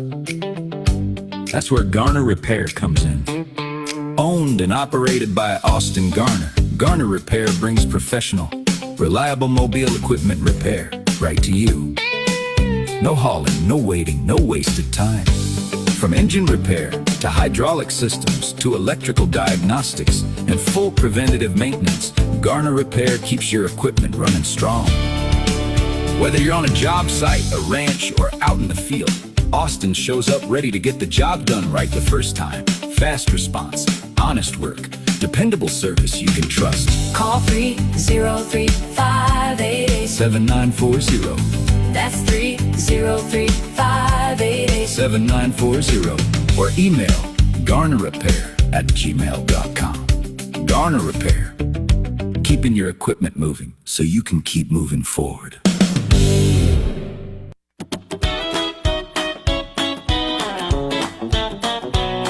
Hey, lug nuts, need a pick-me-up to start your day. There's a place in Parker that'll get you going. Rise and Grind Coffee has bold espresso, strong coffee, smooth lattes, plus chai teas and cold. Smoothies, regular or decaf, whatever you're in the mood for. Hungry, grab a hot breakfast burrito or a fresh muffin, quick, simple, and ready to roll. Got something coming up, any event or party you're planning, they've got a portable coffee cart that brings the coffee right to you. Fresh drinks served on site. Local spot, good coffee, good people. Rise and Grind Coffee, fueling your day, one cup at a time.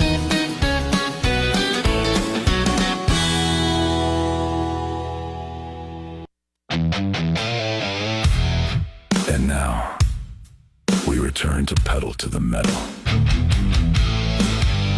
Motors and music. With your host, Roller.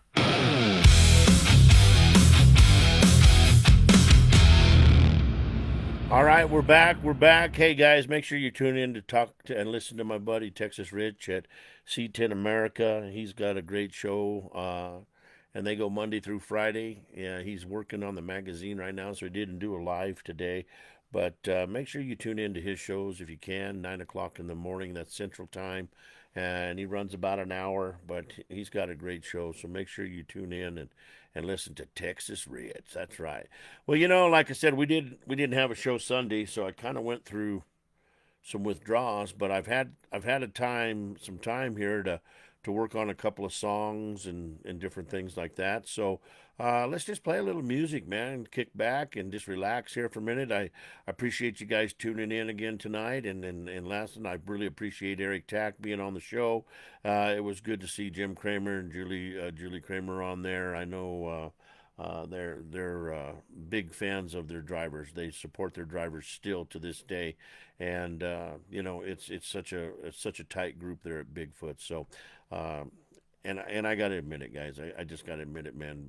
Bigfoot is my truck, man. I mean, and I'm not a Ford guy. I'm not a Ford guy, but I'm telling you what, Bigfoot has been my truck since I've been a little guy, and that's just the way it is. So this first song right up here tonight is called My Dream Girl. My Dream Girl is about a young man that was at a car show, and all of a sudden, coming around the corner, was this lowered C10 square body truck, and not a square body, but a C10 truck, and there was this beautiful girl in there, and he fell in love with the girl. He fell in love with the truck, and this is called My Dream Girl. We'll be right back here on Pedal to the Metal, Motors and Music.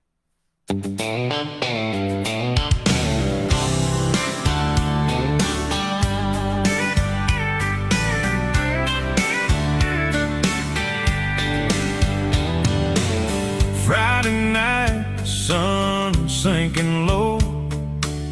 Chrome was shining at the local show. Engines rumbling all down the road. That's when I saw her steal the whole show. Candy apple red and sitting down low. Wide letter tires and a soft radio. Small block singing through dual exhaust. One look at her and man, I was lost. My dream girl in a red Lord C10, smiling at me through the windshield again. Hair in the breeze and her hand on the wheel.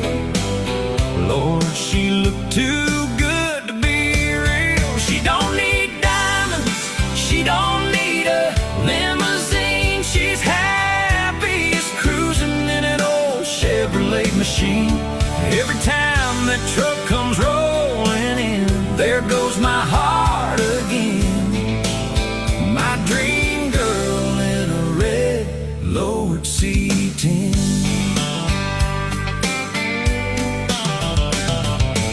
She pulled beside me and she flashed a smile.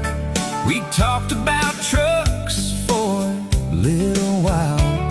She knew every year and every trim, even knew where all the rust starts in. She said, let's take a ride down County Road 9. I said, girl, I thought you'd never ask me tonight. Radio playing an old country tune, two hearts racing underneath the moon. My dream girl in a red Lord C10, smiling at me through the windshield again. Hair in the breeze and her hand on the wheel. Lord, she looked too good to be real. She don't need diamonds, she don't need a limousine. She's happiest cruising in an old Chevrolet machine. Every time that truck comes rolling in, there goes my heart again. My dream girl in a red Lord C10. We watched the stars from an old tailgate, talked about life and where we'd go someday. The truck sat quiet in the pale moonlight, like it knew everything was gonna be alright. My dream girl in a red Lord C10 still turns every head wherever she's been.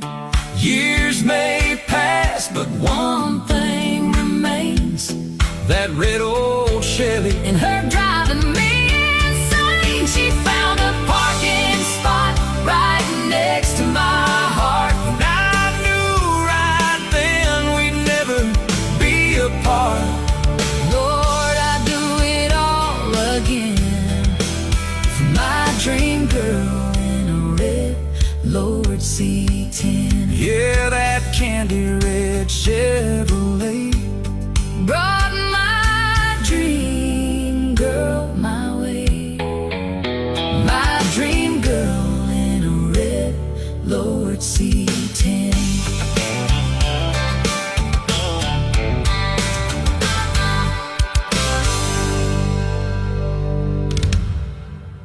Oh, Texas Rich, man, you make me crack up, dude. Extra crispy, please.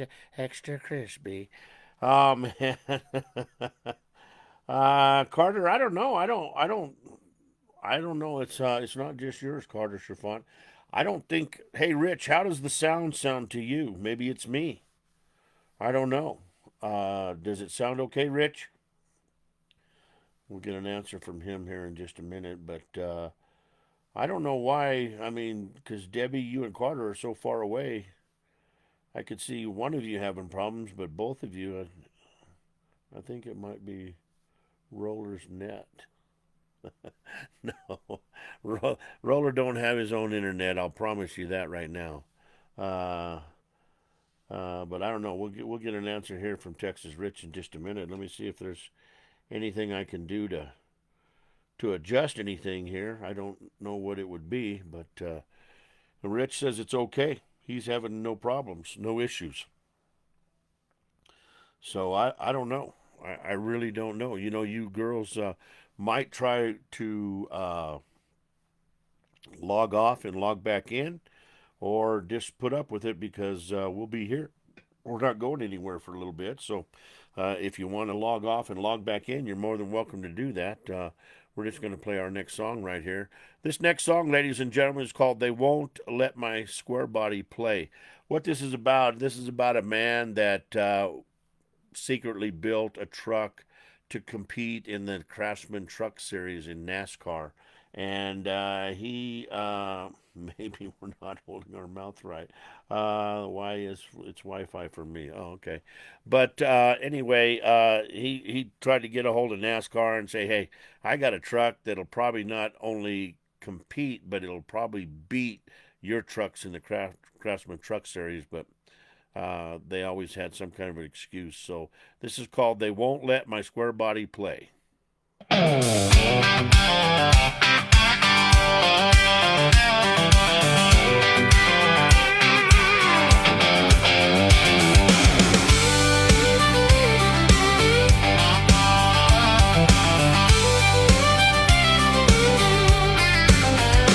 got an old square body sitting in my shop.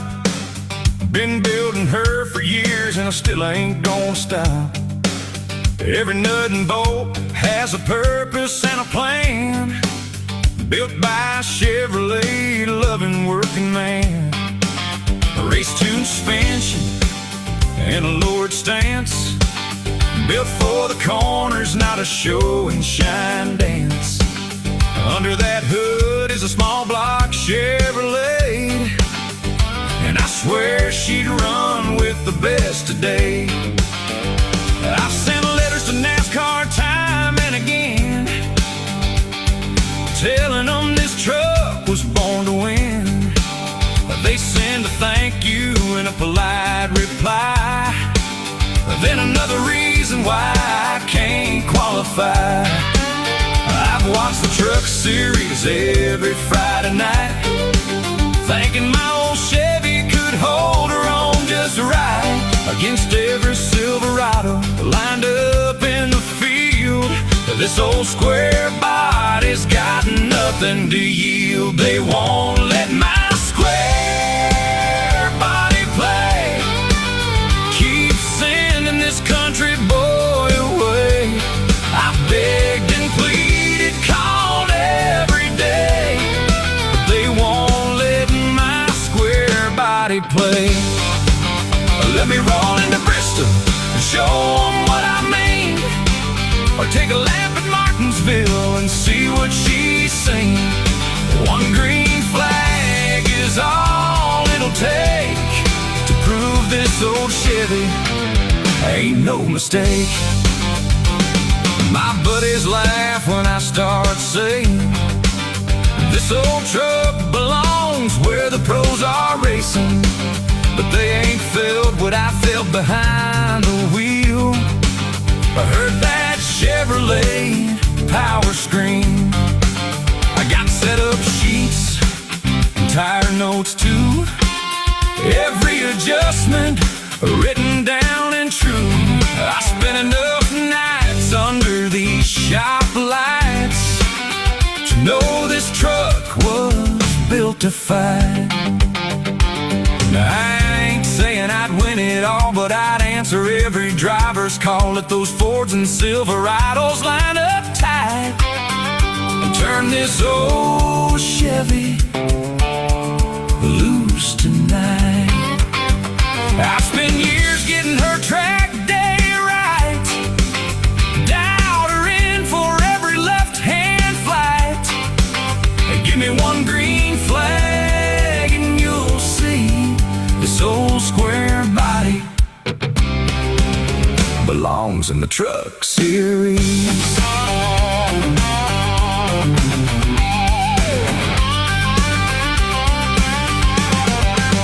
Till then you'll find me at the local track with a toolbox riding in the back, turning laps beneath the Friday lights, dreaming of bigger racing nights. Every lap just fuels the flame, every pass keeps calling my name. One day they'll hear what I got to say and let this square body play.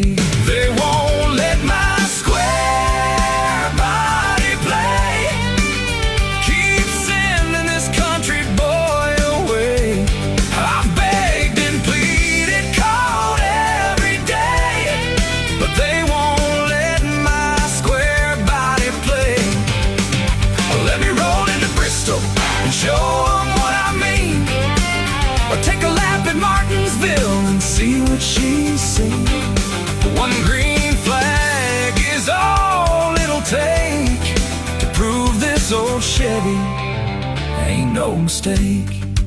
So if you see me rolling down the way, you'll probably hear me say that old square body was born to race. If they just give her one shot at that place. One green flag, one Friday night, one old Chevy, and a dream.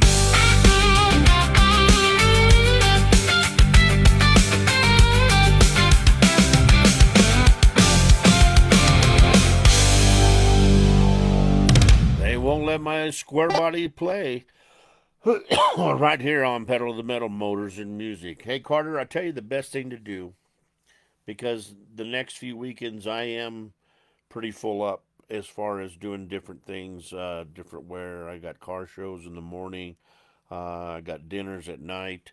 But if you will write exactly how, not word for word how you want the song, but, how you want the song to start, and then put in each of their names, what they're going to do, maybe what they were like as kids, and bust it down in each one of them, how they were as kids, what they did to make you laugh, what they're doing when they go leave for college, and different things like that. And then I know you wanted me to put something in there that are spoken words, so I would need that.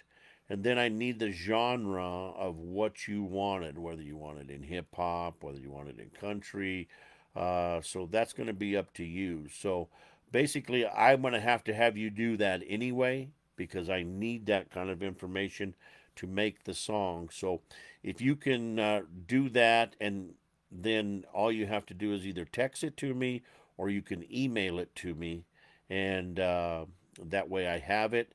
And then I'll make some rough drafts of some songs, and then I can send you some, and you can say, hey, this is how I want it, or I want to take it in a little different direction. So go ahead and get that stuff sent to me, and then that way we can get started on it, and, stuff like that. So basically, their time from when they were little, things that you remember about them. And it doesn't, I don't want long answers. I don't want you to write a book or anything like that. Just give me some highlights, what you thought they were. I knew you said they like to go out and jump on the trampoline and different things like that. So just put stuff like that in there, and up to where they're going into school, and then those spoken words that you want them to feel, and who you want the song from. I know it's going to be from you, and I don't know who else it is, but you're going to have to put those names in there too, so that we can get it started. So this next song right here is called Midnight Run in a 72. what this is about. It's about a young man that is running moonshine late at night in a 72 model Chevy C10. So, Midnight Run in a 72 right here on Pedal to the Metal, Motors of Music.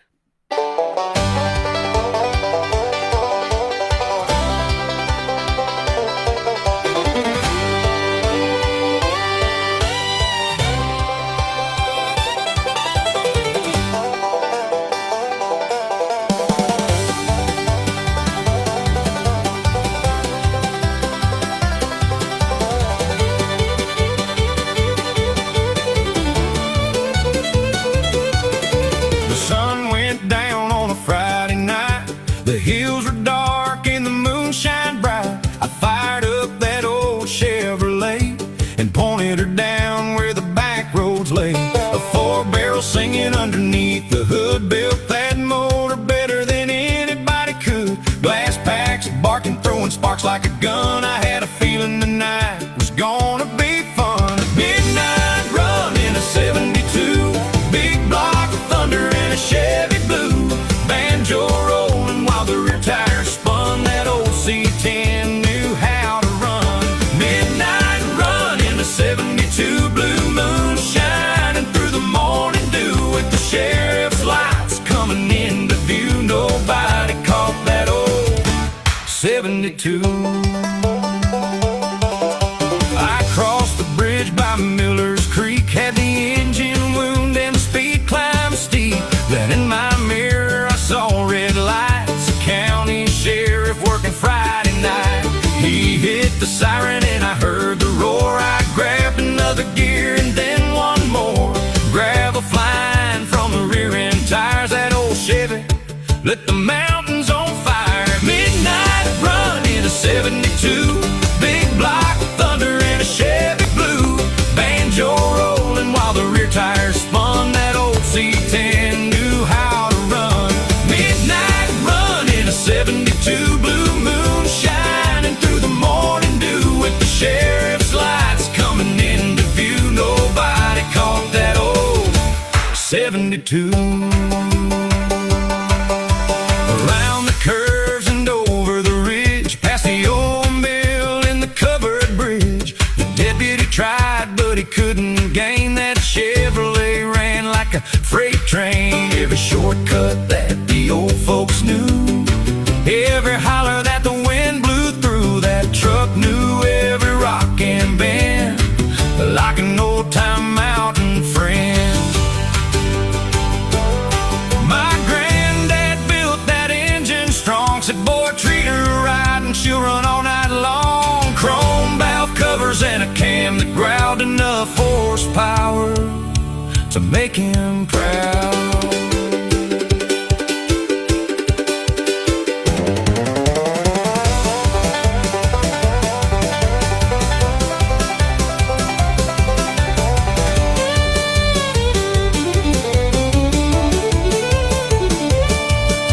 The lights grew small in my rearview glass. The chase was over, the danger past. I eased on home as the dawn broke through, still grinning behind the wheel of that 72. Now folks still talk when the stories begin about the fastest truck these hills have seen.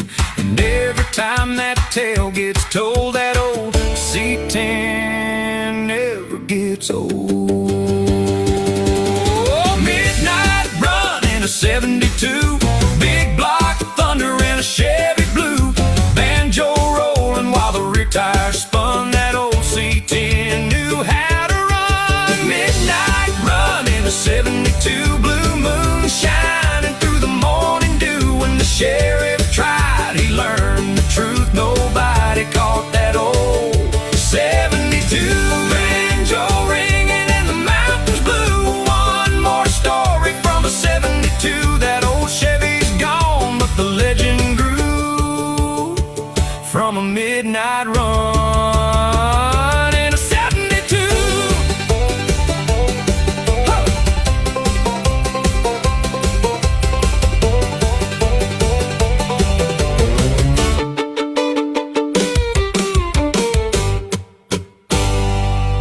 listening to Pedal to the Metal.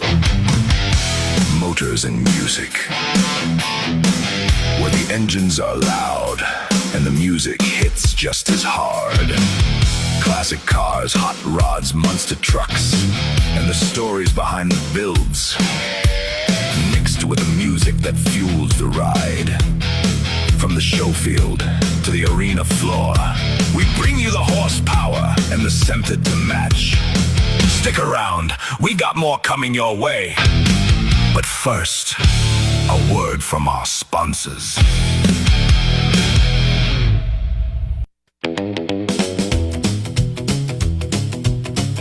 Looking to bring your ride back to life? Or just clean it up and make that beater look better than ever? At Sunrise Riding Custom, we turn worn out into wow. From rust repair to full restoration to complete customization, we've got you covered. Need something to stand out at the next show? We specialize in pinstriping, custom lettering, and one-of-a-kind paint that makes your ride truly yours. Whether it's a classic cruiser, a shop truck, or your daily driver, we take pride in every detail because your ride deserves it. Located in Parker, Colorado, Sunrise Riding Custom is your go-to shop for craftsmanship that turns heads. Give Jeff Lytle a call today at 983-217-3239. Or follow along on Instagram at sunrise_ride_custom. Sunrise Riding Custom. We don't just fix cars, we bring them back to life, and a whole lot more. Hey, Colorado, get ready! The second annual Tri-Lakes Cruisers Truck Show is rolling into Monument, Colorado on June 14th, 2026. Bring your ride out to the legendary Big Red at 146 North Jefferson Street in Monument and be part of one of the coolest truck shows in the state. We're talking classic trucks, custom builds, lifted rigs, and clean street cruisers, all lined up with the Rocky Mountains as your backdrop. Move-in starts at 8 a.m. and the show runs from 9 a.m. to 2 p.m. Registration is just $35, and every dollar helps support the Tri-Lakes Cruisers Automotive Scholarship Fund, presented by Hefty Fabworks. This is more than a show. It's a community, a passion, and a day you don't want to miss. So shine it up, fire it up, and roll in. For full details, scan the QR code or visit www.trilakescruisers.com. That's June 14th in Monument, Colorado. The Tri-Lakes Cruisers Truck Show, where horsepower meets the mountains.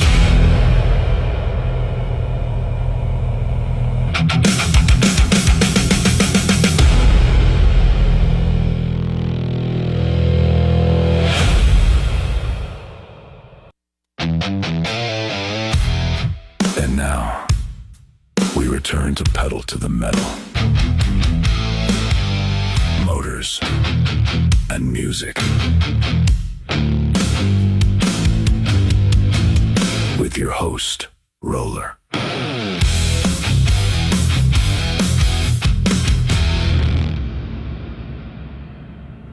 All right, guys, we're back. We're back right here. Pedal to the Metal, Motors and Music. You know, I've slept since then. I haven't slept since then. So I don't know if you guys have heard these songs or not, but this one here is called The Final Phone Call. It's about two guys that met as children in kindergarten, and they got to grow up together and become like brothers. You know, they were in grade school together. They played on the football teams together. They went to the service together. They got married. Each one of them was a best man, you know, and just the whole thing. And then one night, one of the gentlemen was working in his shop, and the phone rang, and it was his best friend. And he thought, you know what, I'm going to go ahead and finish what I'm doing. I'm going to call him when I get home. And it was his best friend on the phone saying, hey, man, I'm getting ready to pass away. And I just wanted to tell you that I love you. And, there it is, right here. It's called The Final Phone Call.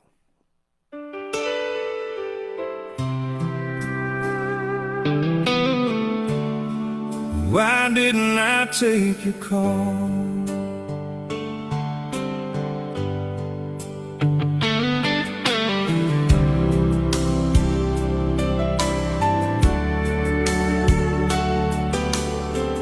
First day of kindergarten, you sat beside me on the floor. Two little boys with scraped up knees, laughing like we'd met before. Built tree forts out behind your daddy's barn, raced bicycles through the rain. Every summer felt forever, back before life brought pain. We wore the same school colors, played ball beneath those Friday lights, double dated at the prom, talked about our future lives. Sat together at graduation, thought we had the whole world beat. Two hometown boys side by side, ready for whatever we'd meet. Why didn't I take your call? What was so important after all? You stood beside me my whole life, through every rise and every fall. Now I'd give anything I own just to hear your voice one more time tonight. God, why didn't I take your call? We got shipped off together overseas, same platoon and desert sand, back to back through hell and smoke, trusting each other with our lives in our hands. You were the best man at my wedding, I stood beside you at yours too. Lived just a few streets from each other, like brothers always do. You were there when my boy was born, I was there when your mama passed. Through every heartbreak life handed us, we swore our friendship always would last. Then last Tuesday evening, your name lit up my phone. I was working in the garage, figured I'd call you back when I got home. But you were laying in that hospital bed, knowing your time was running thin, trying to say goodbye to your best friend one last time before the end. Now your voicemail's all I have left, and silence cuts me like a knife, 'cause the one call I let go unanswered was the most important call of my life. Why didn't I take your call? I'd trade every breath to change it all. You carried me through this whole life, and I wasn't there needed me most of all. Now every time my phone lights up, it tears my heart apart inside. 'Cause somewhere in my soul, I still hear your voice that night. And God, I'll never forgive myself for not picking up that call.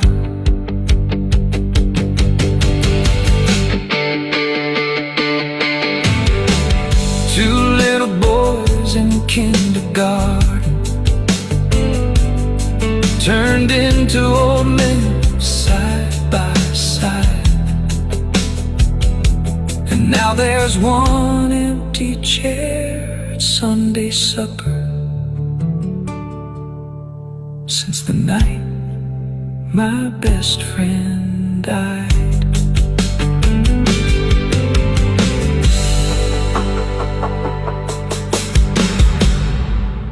The final phone call right here on Pedal to the Metal, Motors and Music. Let's see here. Our next one up here is called C10 Blue. And by the way, guys, my buddy Texas Rich has a program on Mondays, and it's called New Music Monday. And he plays all of my C10 songs, plus I try to give him a new C10 song a week to play. And it's about an hour long, and if you just want to kick back and listen to a little music, man, I highly suggest that you go on there. And all you got to do is just go C10 America and find it on Facebook, and you can listen to New Music Mondays. It's a pretty cool. I put an earbud in my ear because me and Mrs. Roller, we like to watch our shows on Monday together. So I'm listening to New Music Monday in one side of my ear, and this side here is listening to her and to the program we're watching. I'm multitasking is what I'm doing on a Monday right here. So this next song up is called C10 Blue. We'll be right back here on Pedal to the Metal, Motors and Music.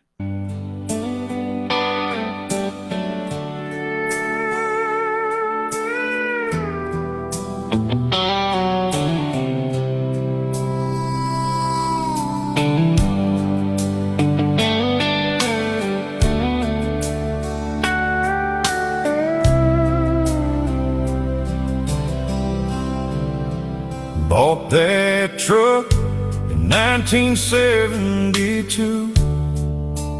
Brand new keys and a small town dream.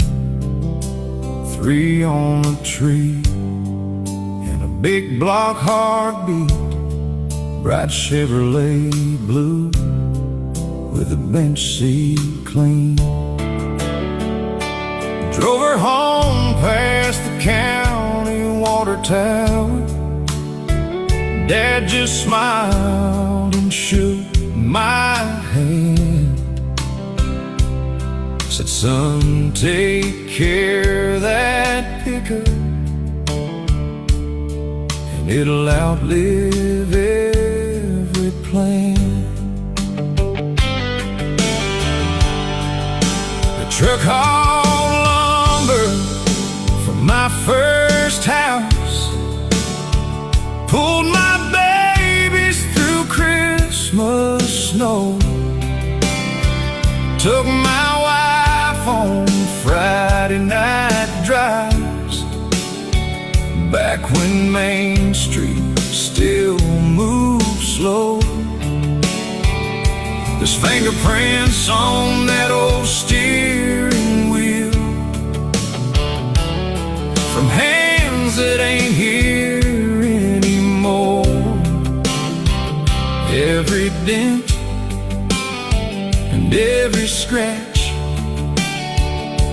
was a memory I couldn't store.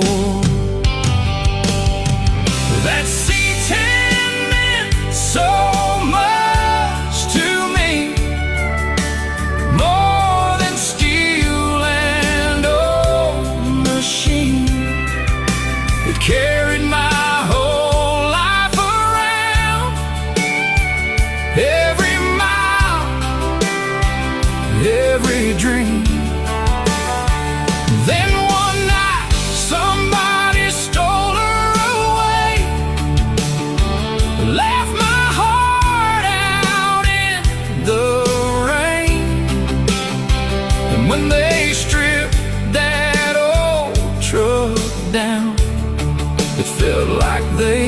stripped my memories the same. Lord, I still can't understand why somebody take a man's passed away. 'Cause that C10 meant so much to me.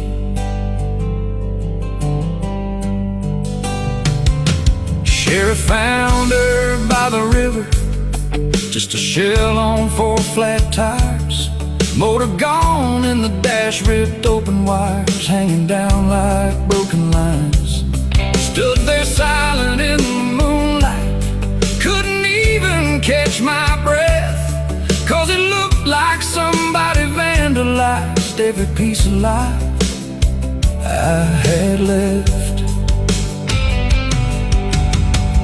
People say it's just an old truck, but they don't know what she carried through the years. First kisses, hard times, long talks with my father, and nights I sat alone in tears. You can replace old chrome and metal,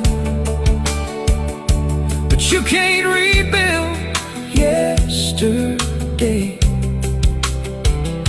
And some things get stolen forever when they haul your memories away. That C10 meant so much to me. It was family and faded paint, a rolling piece of who I was. And now there's a silence where she ain't. Still see her parked there in my driveway. Every time I close my eyes, yeah, they stole more than an old Chevrolet. The night they took my whole life's ride. And Lord, I still sit here wondering why anybody take a man's soul away. 'Cause that C10 meant so much to me. Now there's rust marks where she used to sit, and quiet where her engine used to sing. Funny how an old truck can become every memory a man's ever lived.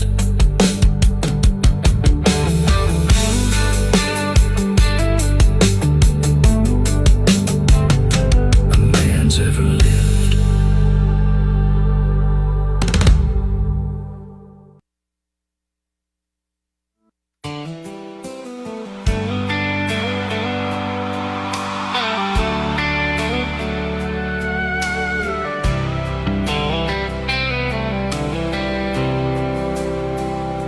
There was a little standard old station right there in an old neighborhood. Couple pumps out front, wreckers in back, serving folks the way they should. It's where a young boy learned about life, with grease and gasoline in the air, watching his daddy work from daylight till dark, and still find time to care. He taught him how to shake a man's hand, how to work hard and tell the truth, how to turn a wrench and never quit when life gets hard on you. And every morning that old service truck would rumble out before the dawn, a 73 Chevy C10 step side with his daddy's name painted on. Now everybody knows Bob, Chevy still turning heads, black wall tires and a big block heartbeat, carrying memories instead. He built that truck for his hero, but heaven called before it was done. Now every car showing every back road still carries the spirit of one. And somewhere tonight beneath those lights, his daddy's riding shotgun proud in that old step-side service truck, still drawing a crowd.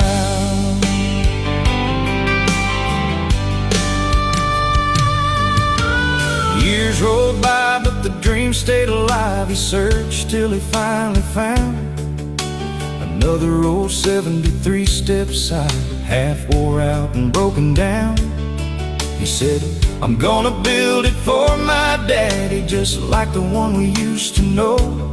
Same paint, same stance, same working soul, from the record shop long ago. But before the signs got lettered, and before the truck was through, his daddy passed and left this world like old heroes sometimes do. And there beside that unfinished truck, with tears falling down his face, he swore he'd finish every inch, no matter what it takes. Now everybody knows Bob, that old Chevy still turning heads, black wall tires and a big block heartbeat, carrying memories instead. He built that truck for his hero, but heaven called before it was done. Now every car showing every back road still carries the spirit of one. And somewhere tonight beneath those lights, his daddy's riding shotgun proud in that old step-side service truck, still drawing a crowd. Little kids point when he rolls in, old men stop and smile.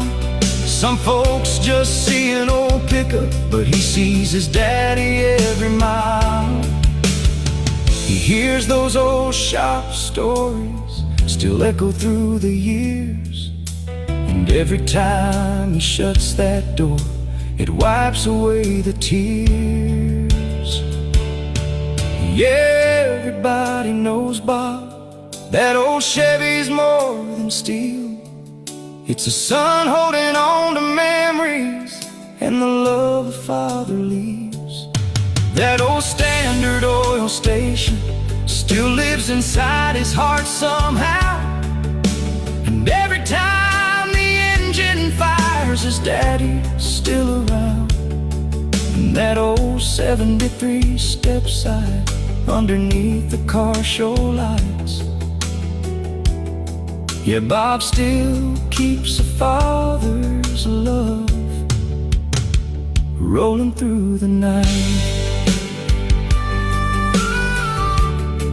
Old big block singing low,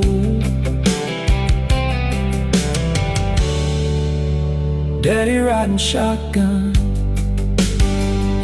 still together in Bob.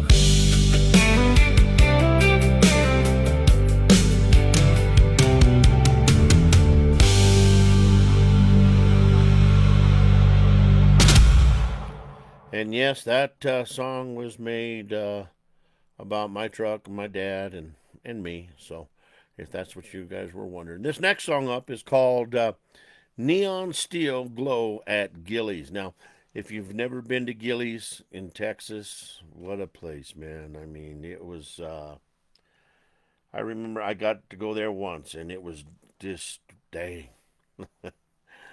It was pretty crazy. Gilley's was really pretty crazy. And pretty famous place, you know. It was on Urban Cowboy. I got a gnat in this room, and me and this gnat are going to fly. We are going to flat out fight. I guarantee you. Because he is messing with me tonight. But anyway, This song here is made about the place called Gillies. We'll be right back here.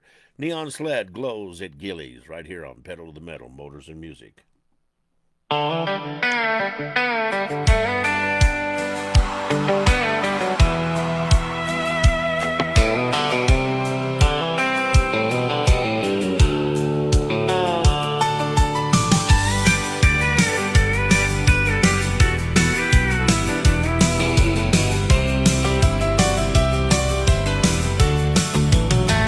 There was a time in Texas when the parking lot stayed full.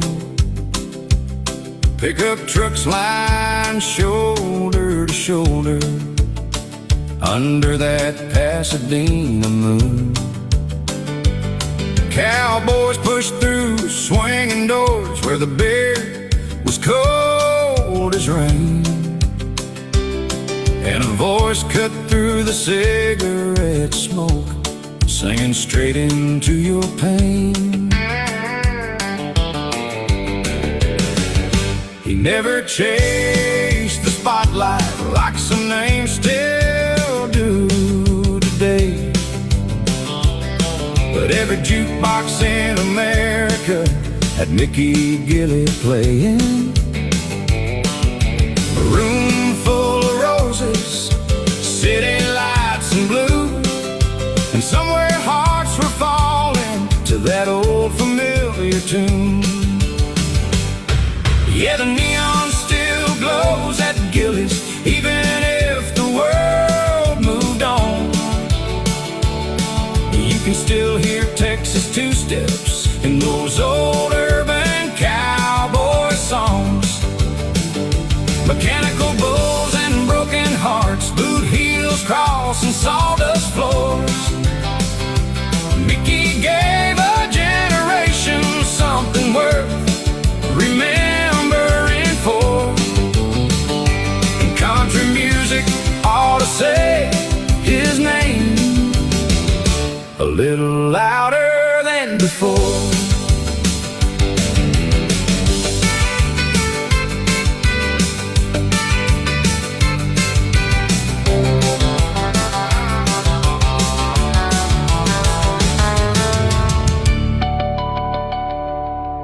Nowadays the young ones may not know the history, but there wouldn't be half these dance halls without his legacy. He made ordinary people feel like stars out on the floor. Just a Texas piano man who became something more. Some singers fade like shadows, some burn out too fast, but legends live forever when their songs outlive the past. Yeah, the neon still glows at Gillies somewhere in the Texas night, and Mickey's still singing under every red bar light. From Pasadena to Nashville, his memory still rolls on. And country music's better because Mickey sang his songs.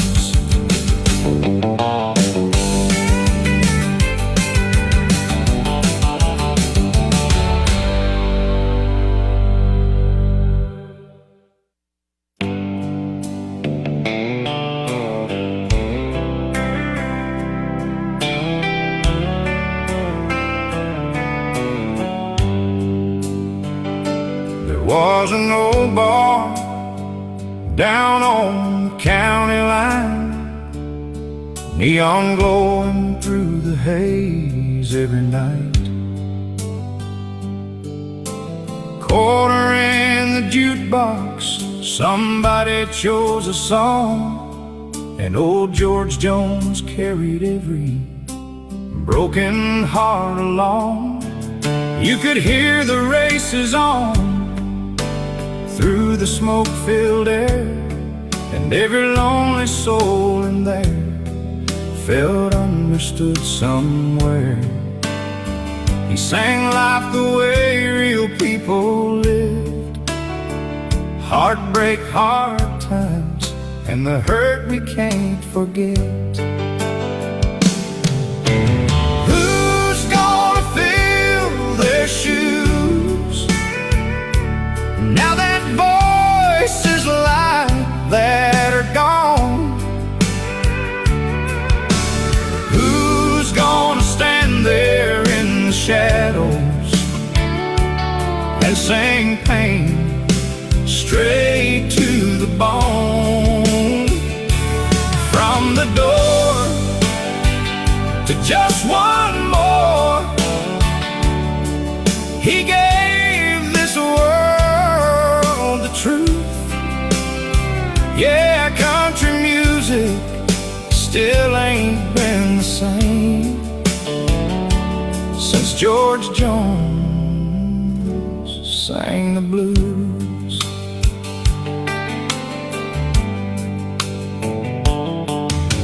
If drinking don't kill me, poured from that old machine, while strangers raise their glasses to memories in between. And somewhere late at night, when life got hard to bear, George could pull a grown man through despair. Then one day, I don't need your rocking chair came on, and every trucker, farmer, and old hand sang along, because he wasn't just a singer up on stage. He sounded like the working man growing old with age. Who's gonna fill their shoes now that voices like that are gone? Who's gonna stand there in the shadows and sing pain straight to the bone? From the door to just one more,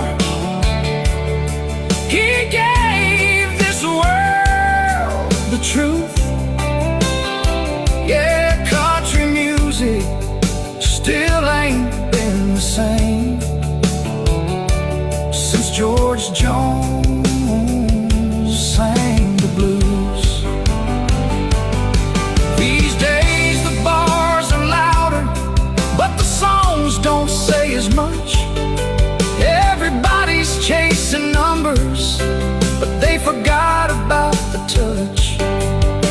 George could sing one line and stop a whole room cold, 'cause every word he ever sang felt honest to the soul. Who's gonna fill their shoes? Lord, we're still asking now. There'll never be another voice that could make heartbreak sound so proud. The race is on, still rolls tonight on jukeboxes old and worn. And somewhere up in heaven now, George is singing one more song. Yeah, country music still bows its head for the man they called George Jones. Quarter drops, jukebox glows, and there's George again, singing us home.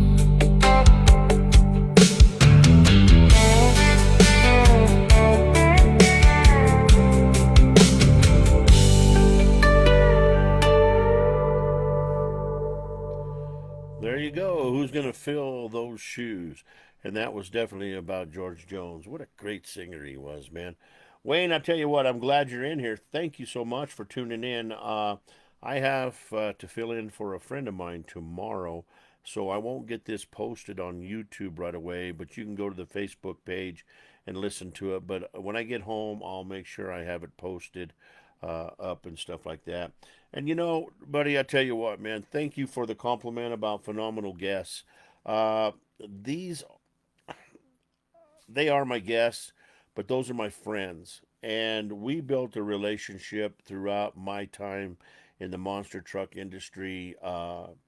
And, we have built a bond that uh, they'd be there for me, I'd be there for them. And sometimes you lose phone numbers and stuff. And thanks for different people for giving me phone to JR. He got ET's number for me and stuff. And it's just really good to be able to bring the monster truck past into the people nowadays because you know whether he likes it or not, Eric Tack is a legend. He's not gonna be. He is a legend in the monster truck industry. Just like Dan Runte was, like Larry Swim, like Jim Kramer, like Andy Brass, like just and the list goes on with all the drivers that I had. BJ Johnson, he's gonna be a legend and already is. So it's just one of those things that I am fortunate enough to have spent a lot of time with these gentlemen, and we had great times on the road, and it's just one of those things that I'm so happy that I get to bring those interviews back. Eric texted me when we got done on the phone while we were playing music, and he said, "Man, I thank you very much. I had a great time." And it's just that we get to bring back stories uh, that we haven't heard in a long time, and like I told him before, there's stories that we forgot, and all it takes is one person to remember that story, and it comes back like a flash, and then it makes good for good entertainment, So we just hit over 700 followers in the show this week, and I'm happy with that. Would I like it to be more? Sure. But I'm going to take what I get, man. But, we've only been in here, I don't know. I need to go back and find out when the very first show was because we need to go back and I think it's been 7 months maybe that I've been doing this. And uh, I really don't think there's been an interview yet that people haven't liked or I haven't liked and the people that we interviewed haven't liked. We always leave with a good warm feeling, and I'm just really happy to be able to bring this to you. Plus, I'm happy to be able to archive these shows so that you guys can tune in to them anytime you want as you're driving down the road or if you're sitting around the house on a rainy day, snowy day, or something, and you just want to listen to some old stories and old shows, then they're there for you, and hopefully they'll be there for you for a long time because man, I lost all those old monster truck radio shows back when and I didn't even forget the name of the platform we posted them on, but it's completely gone now. And I lost all those episodes, and I thought that I had CDs, and I know I've had CDs of each show. And can I find them? No, I can't find them at all. I mean, I've got shows from Rollers Rock and Country and stuff, so I know there's Monster Truck Radio ones, but I don't know where they are. So there would even be more shows on there. Well, you'd be able to hear George Carpenter, who's no longer with us. He took time to pull over in the rainstorm with his family in the car to talk to me, and that's back when Monster Truck Radio could only be an hour long, and we were at Castle Rock Radio then. But there's just so many different people that were on the show uh, back then that let's see here. I created November the 13th of 2025. Thank you, cousin Debbie. If I didn't have Debbie and Carter, I'd be lost. I would be lost. And if this show ever gets to be making money, I'm going to have to put them on the payroll because now Debbie just went back into the archives and she looked. And the first show I created, the first podcast I created was November the 13th, 2025. So there you go, you know. And I hope everything, I'm going to have to write that down. I'm going to have to put it on the table here so that I know that date and then the rest is history, you know. So, but anyway, I'm gonna play a few more songs here, and then I do have to get up early in the morning because I got to go to the other side of Denver tomorrow, and I have to auction at an auction over there for a friend of mine who's out of town, and they were kind enough to call me and and go over there and hang out with them. So I think that would. That's going to be good here. So let's just see here. Let's call this next song here is called C10 Peace of Mind. We'll be right back here on Pedal to the Metal, Motors and Music.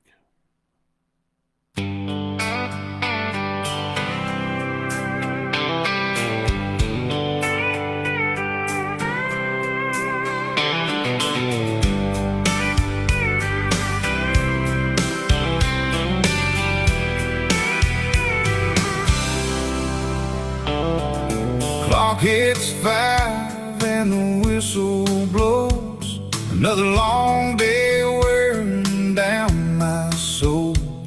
Boss man barking, bill stacked high. Feels like this whole world's running dry. We're parked outside underneath that light. Sits my old Chevrolet waiting every night. Faded hood and a cracked windshield, but that old truck knows exactly how I feel.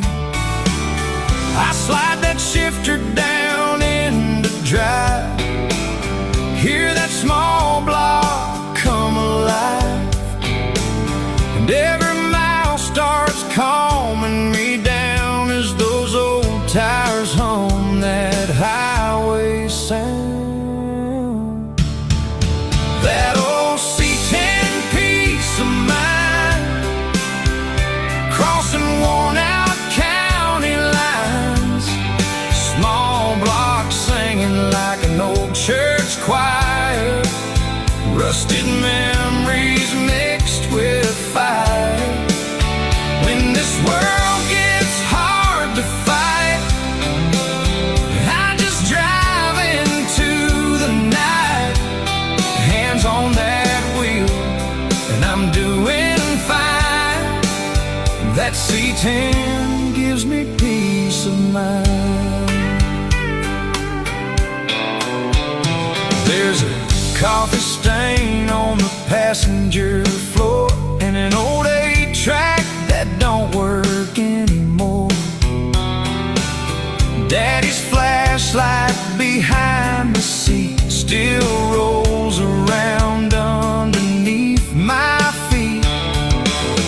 Every dent's got a story to tell about broken hearts and years gone by as well. Friday nights and summer air, young love riding with her fingers through her hair. Now life moves fast and people change. Some leave town and some just fade, but that old truck stayed right here with me, like an old best friend that'll never leave. That old C10 peace of mind, crossing worn out county lines, small blocks singing like an old church choir, rusted memories mixed with fire. When this world gets hard to fight, I just drive into the night, hands on that wheel, and I'm doing fine. That C10 gives me peace of mind. Sometimes I park out by the riverbank,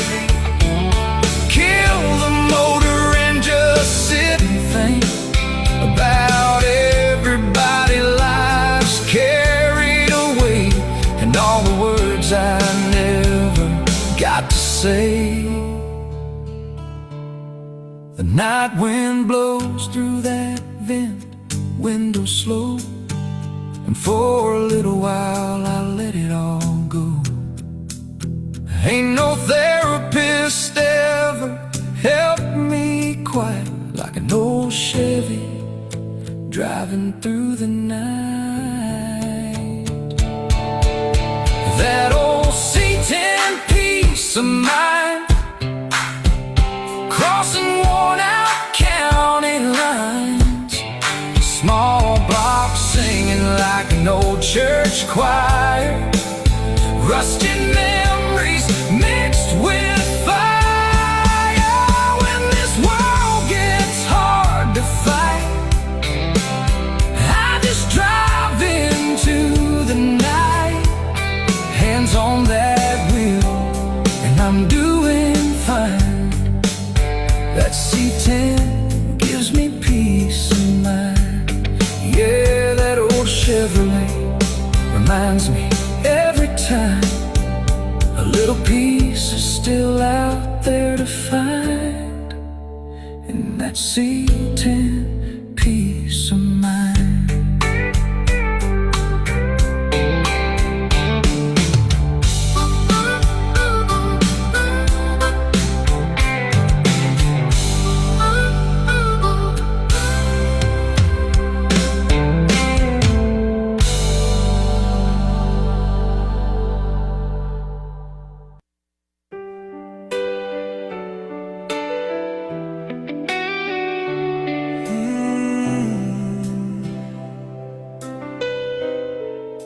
It's been 6 months since you left me now.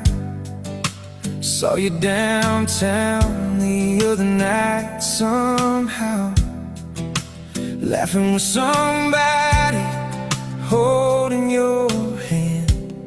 Like 5 years together, never had a chance. You look like you were finally free, like you already found what you need. But girl, I'm still somewhere back in time, trying to make sense of goodbye. You took my heart and you broke it back. I swore forever was the love we had. Now every promise feels like smoke, and I'm the one still holding on. So I'm gonna hop in my car, drive up the coast tonight, trying to clear my head under neon and highway lights. But the memories of me and you ain't something I can just remove. How do you move on so fast? Like 5 years never mattered to you. Guess it's time I face the truth and learn to live without your touch. Mark you as a memory somehow, and finally start moving on.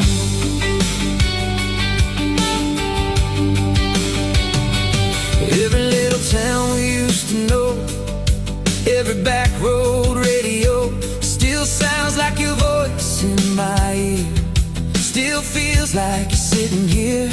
I keep replaying every word, wondering where it all turned. Was there somebody else all along, or did your feelings just move on? We were growing stronger every day, or at least that's what you used to say. Now I'm alone with what we were, and you don't seem to hurt it all. So I'm gonna hop in my car, drive up the coast tonight, trying to clear my head under neon and highway lights. But the memories of me and you ain't something I can just remove. How do you move on so fast? Like 5 years never mattered to you.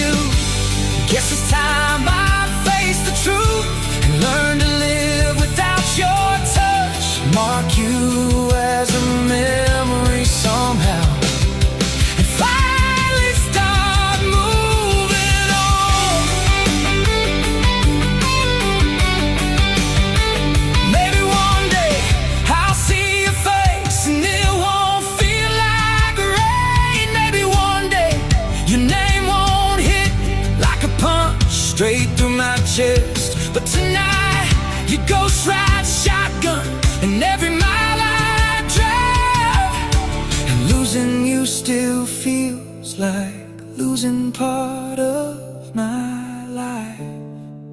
So I'm gonna keep driving north till the sunrise meets the sea, trying to find the man I was before you stopped needing me. 'Cause the memories of me and you still cut deeper than they should, and I still don't understand how you walked away so good. But somewhere down this highway line, maybe I'll leave your love behind, mark you as a memory somehow, and finally start moving on.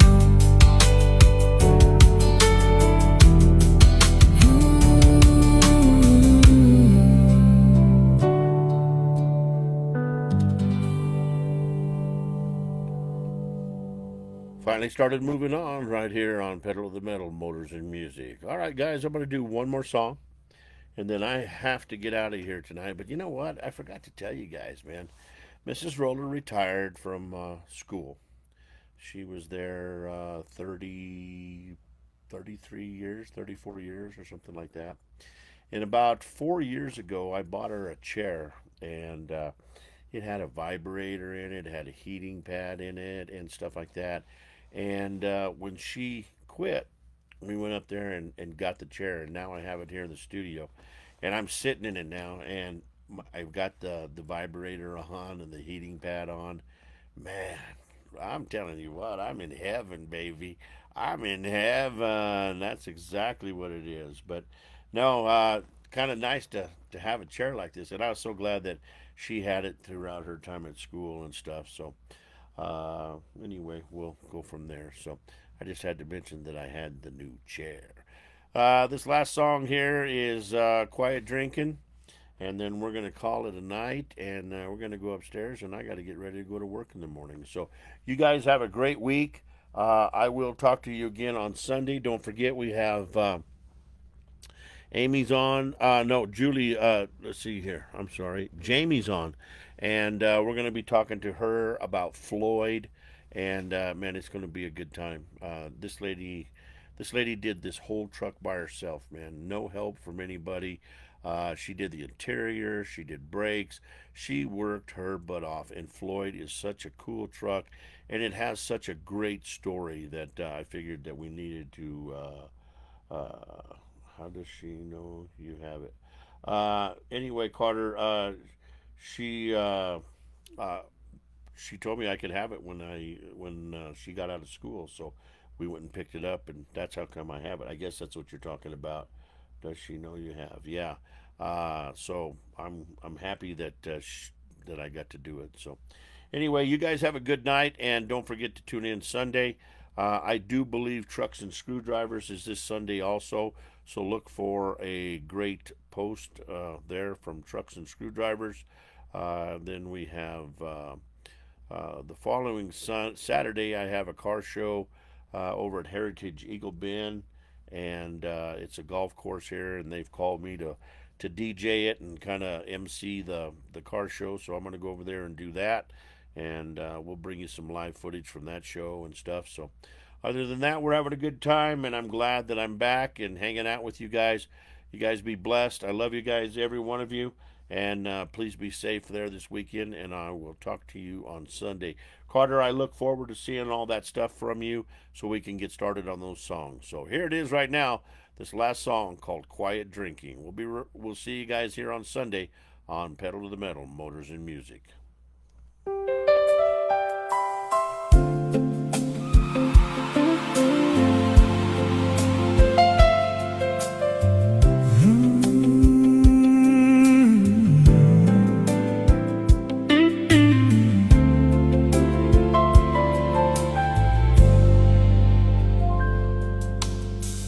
Friday night finally rolled around. Another long week wearing me down. Loosened my tie in the parking lot. Told myself one or two and then I'm gone. neon glow and an old bar stool. Low, slow jazz, feeling smooth and cool. Bartender asked the usual tonight. I said, yeah, just something to make things right. Didn't walk in looking for romance, wasn't thinking love even had a chance. Then the room stopped somewhere near the door when I saw her standing there across the floor. Dark hair falling down her shoulder, smile made the whole room softer. And right then something hit me hard, like fate slid over one more card. I came in just to wash away the week, a couple cocktails and some quiet drinking. But then you look my way, and every lonely thought just slipped away. Girl, I swear the whole world disappeared when that little smile of yours appeared. I wasn't looking for somebody new until Friday night walked in looking like you.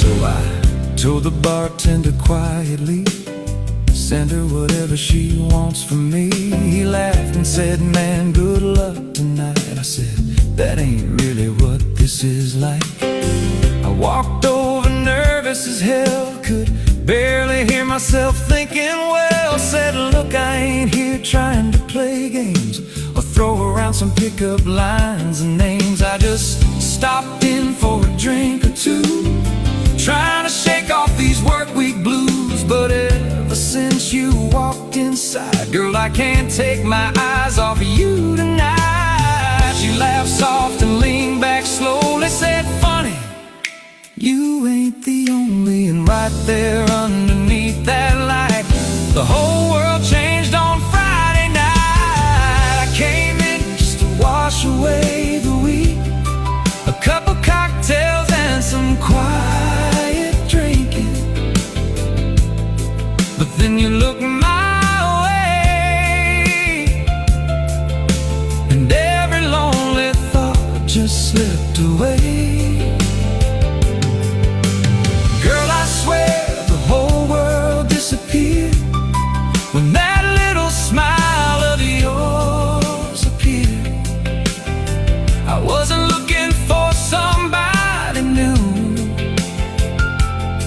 until Friday night walked in looking like you. Oh, now the jukebox sounds like magic, every sad song turned romantic. Bartender grinning from across the room like he already knew. And those 2 drinks I came in for turned into closing down the door.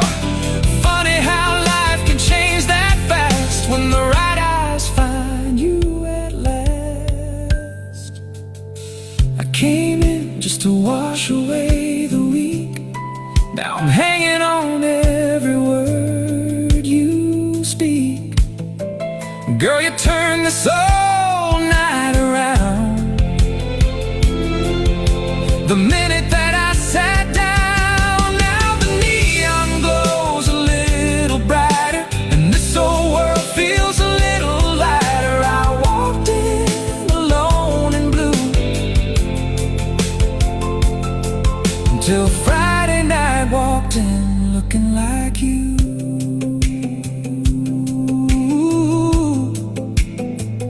Friday night, one drink turned into forever, and neither one of us saw it coming.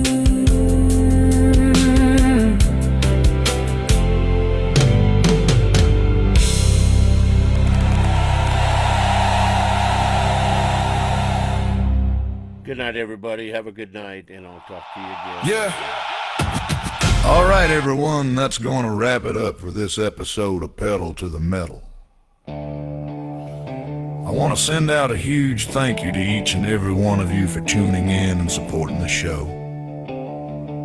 I also want to thank all of our amazing sponsors. You're the ones that help keep the wheels turning, and we truly appreciate you. Be sure to join us every Wednesday and Sunday. We kick things off with music at 6 p.m. each night, and the full show starts at 7 p.m. Mountain Standard Time. Until next time, keep the pedal down, heads high, and we'll see you at the next show.